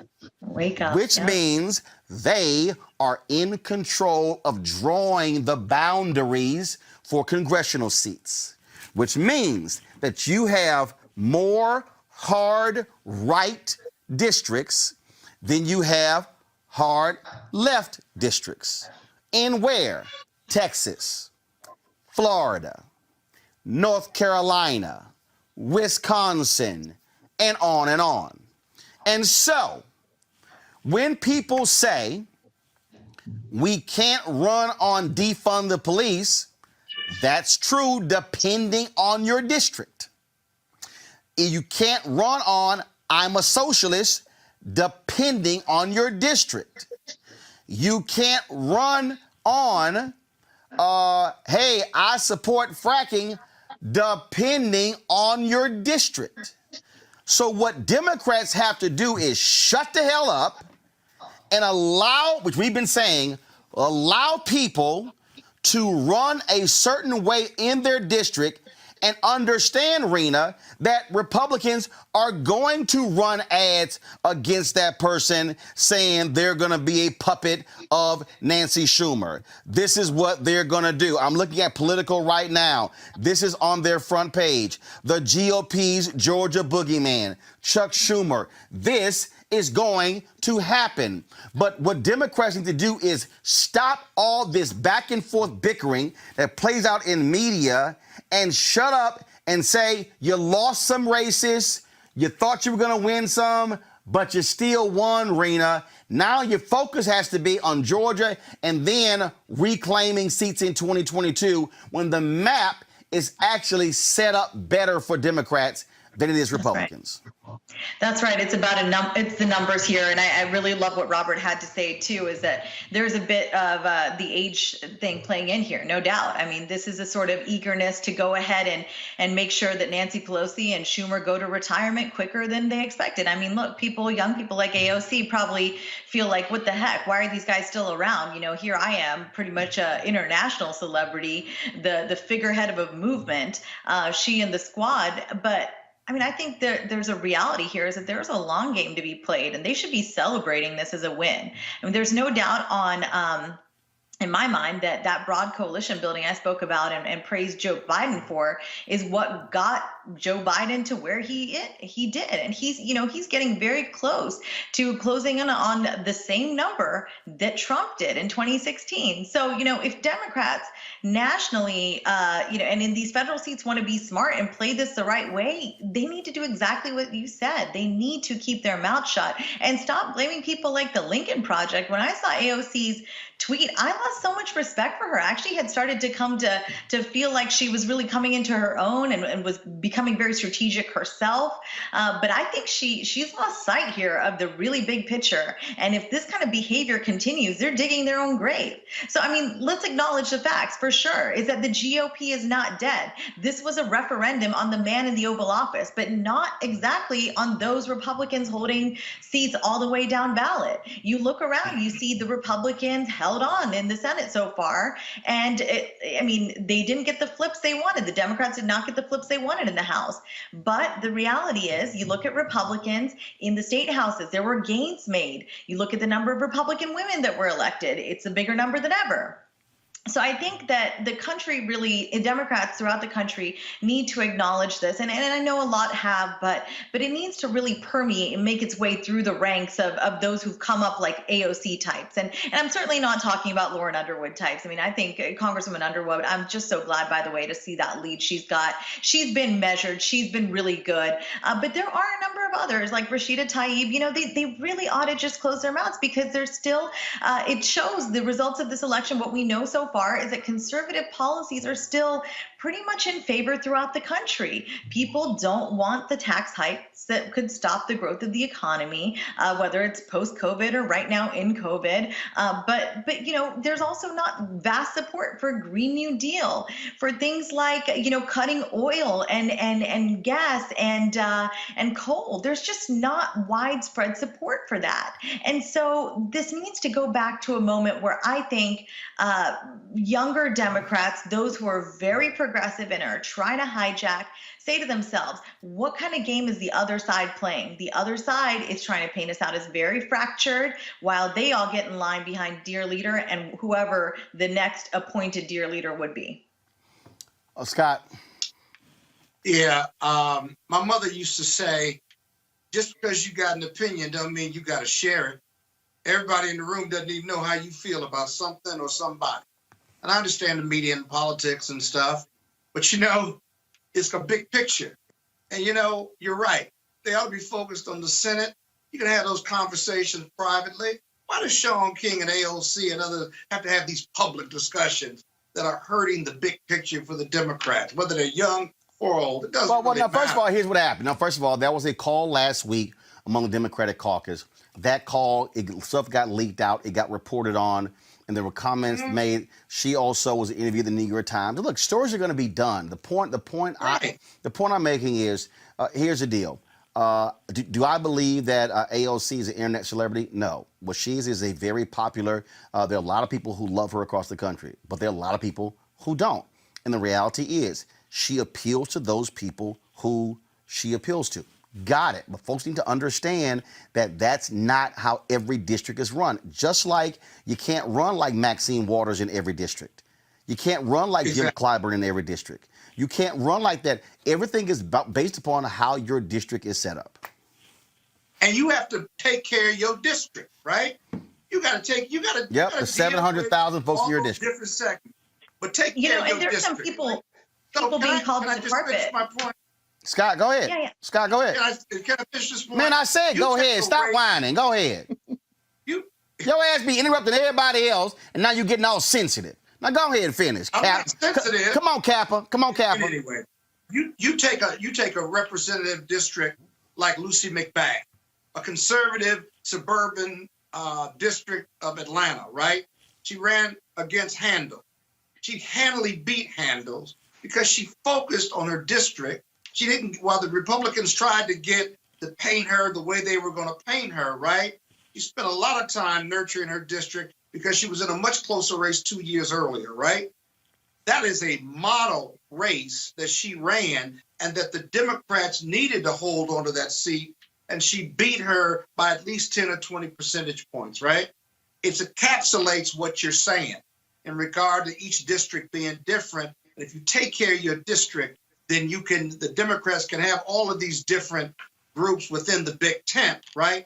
But they've got to be free to take care of their districts to maintain their electability. Yeah, so that's what all the back and forth helps nobody. At the end of the day, it is about winning. It's about winning. And yet Democrats, guess what? You won, okay? Shut up. Celebrate the fact that you're in control, and now your focus should be in the next cycle, how to build upon that. That's what you do. But you don't sit here and you keep the back and forth and the whining and the complaining. That helps nobody. It helps nobody, and it just makes no sense whatsoever. All right, folks, back to our Roland Martin Unfiltered video in just one moment.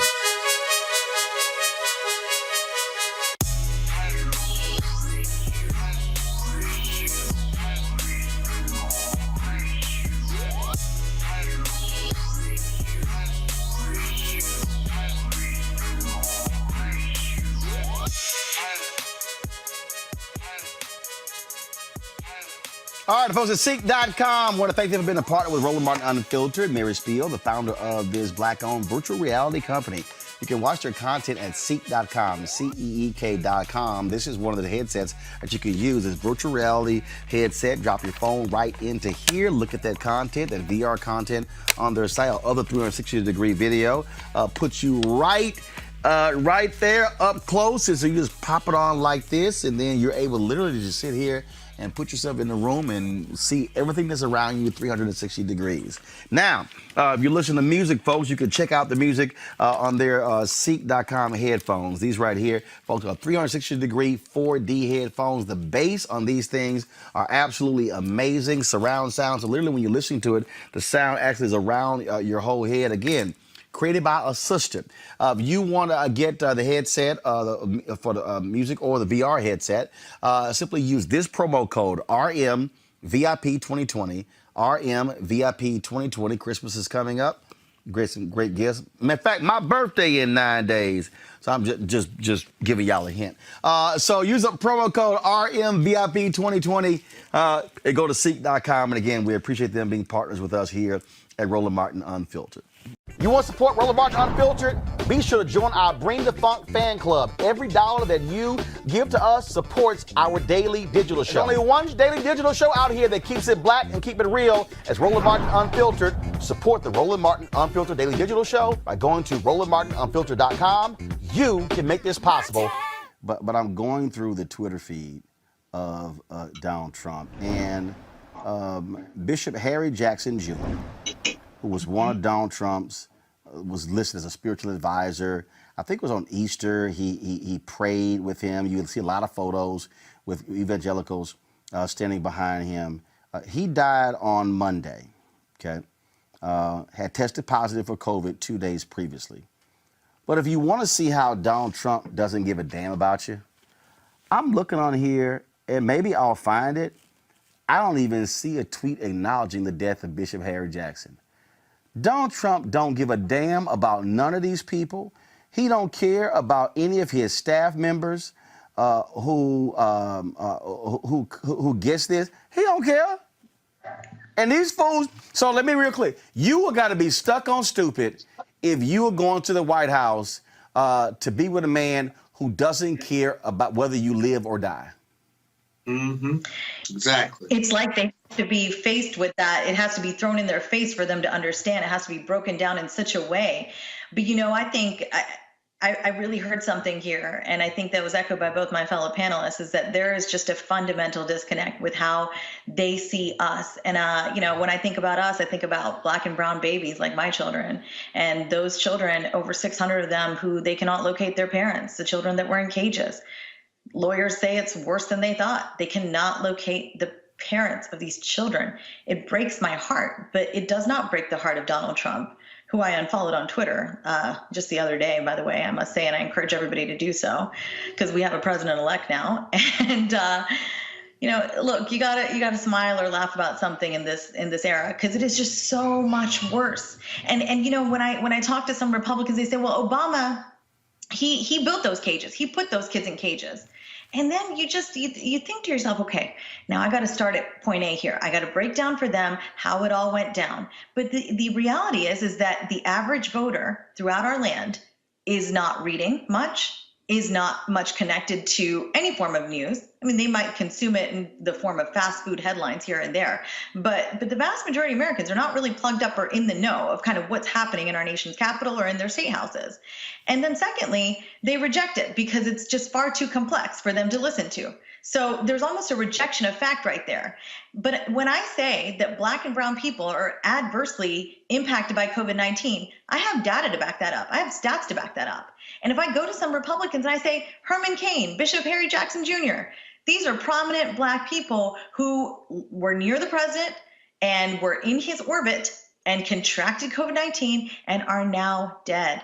And the president doesn't care. Why? Because the color of their skin. And that's just what it boils down to, because this country is very racist. I've opened my eyes up to that this past 4 years. I used to reject this. And look, I'm still not a fan of identity politics and coloring everything in sort of like, okay, I'm Indian American. I used to say when I was growing up, I'm just American. I'm born here. My parents happen to be of Indian ancestry. I'm of Indian ancestry, therefore.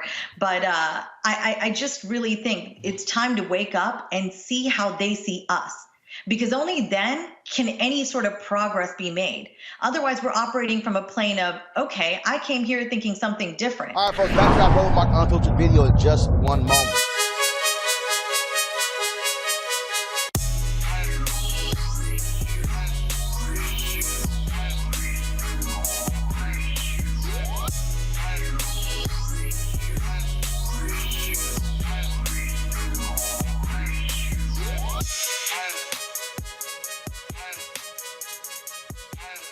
All right, folks, at Seek.com, want to thank them for being a partner with Roland Martin Unfiltered. Mary Spiel, the founder of this Black-owned virtual reality company.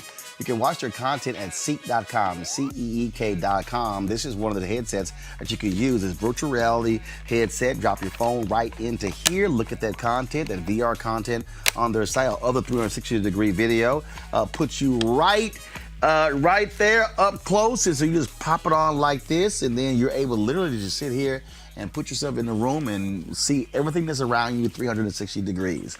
Now, if you listen to music, folks, you can check out the music on their Seek.com headphones. These right here, folks, are 360-degree 4D headphones. The bass on these things are absolutely amazing. Surround sound. So literally when you're listening to it, the sound actually is around your whole head. Again, created by a sister. If you want to get the headset for the music or the VR headset, simply use this promo code RMVIP2020. RMVIP2020. Christmas is coming up. Great gifts. In fact, my birthday in 9 days. So I'm just giving y'all a hint. So use a promo code RMVIP2020 and go to Seek.com. And again, we appreciate them being partners with us here at Roland Martin Unfiltered. You want to support Roland Martin Unfiltered? Be sure to join our Bring the Funk fan club. Every dollar that you give to us supports our daily digital show. There's only one daily digital show out here that keeps it black and keep it real. As Roland Martin Unfiltered. Support the Roland Martin Unfiltered daily digital show by going to RolandMartinUnfiltered.com. You can make this possible. He's an ass. He was an ass before. He's an ass. We got elected. He's going to be an ass when he leaves. But the thing is this here. Again, we knew what he was going to do. He made that perfectly clear. So all he's doing is doing exactly what he said he was going to do. It's no surprise to me that Jack Nicklaus has no courage to say it's time for you to go ahead and go, because they don't want him to go. Erica, they want the madness to continue. Mm-hmm. They want that. Okay. I mean, this is who they are. This is what they are all about. And so that's what the whole deal is. And I think what people, like yesterday, Erica, on the show, I talked about how I need progressives to stop going at each other. Because here's the deal. This is just real simple, okay? The Democratic House is not made up of all progressives. Mm-hmm. It's not made up of all centrists.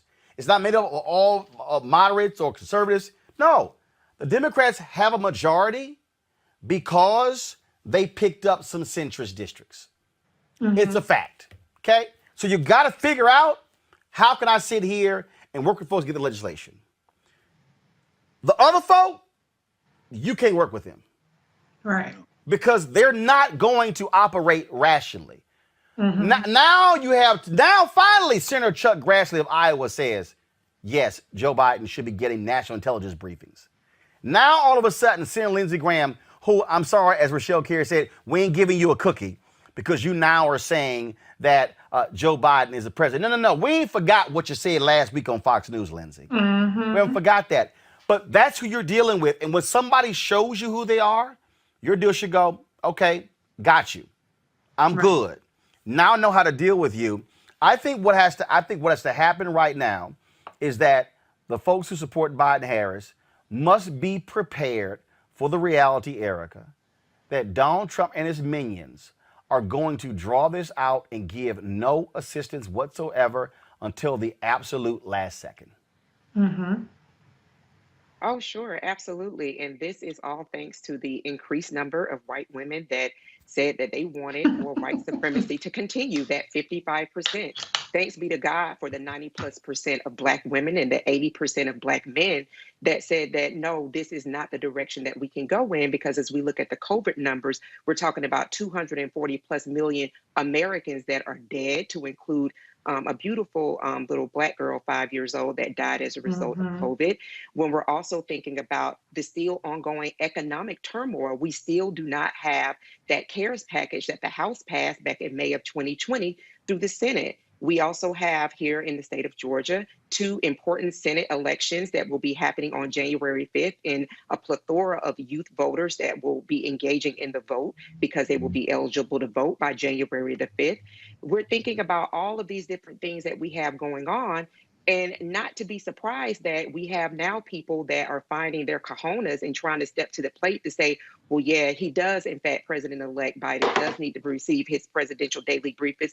Hell yeah, he needs to be receiving them, because the functioning illiterate person who is occupying the White House has not been reading them for over 4 years now. So there is this real exhaustion that the country is feeling, particularly when we're seeing that we have hundreds of thousands new COVID cases, where we're seeing people that are being hospitalized, ICUs at maximum capacity. So of course we do expect for the person who brought in the circus to leave with circus in tow.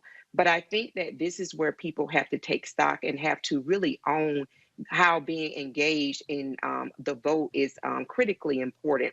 That, and also to remember that people that are not only on the federal level, but people that are on the state level, and I know we're going to get to this later in the show when we're talking about State Representative David Clark, who's pushing for more restrictive voting around wanting to call the Georgia State Legislature into session so that they can make sure that people can't be invalid folks that with the assumption that people are going to be moving to Georgia in a flurry because of the Senate elections that we have coming up in January. So People just need to remember these names like Lindsey Graham's, like State Georgia Representative David Clark of District 98, that these are the people in the midst of everything that we have going on in the country that still wanted to block and drag out what is a final election. We're just waiting for it to be certified. But these are the people who really continue to obstruct along with the son of a Klansman. And don't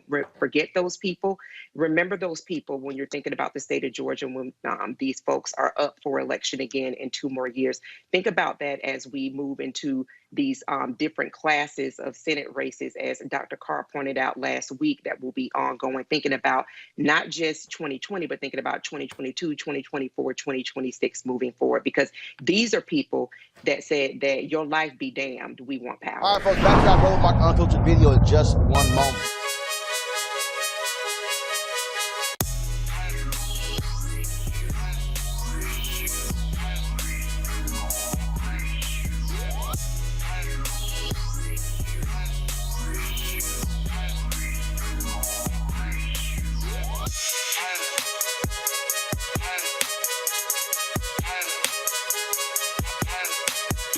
All right, folks, this is the Seek.com virtual reality headset. What happens is you just pop your phone right into here, and then when you close it up, you can actually look at the content on Seek.com, their VR content, or you can look at other 360-degree video that puts you right into the room. So, like, literally, you could just be looking all over. And so, Mary Spio is the founder of the company. She's the innovator behind this, a black woman, sister from Ghana.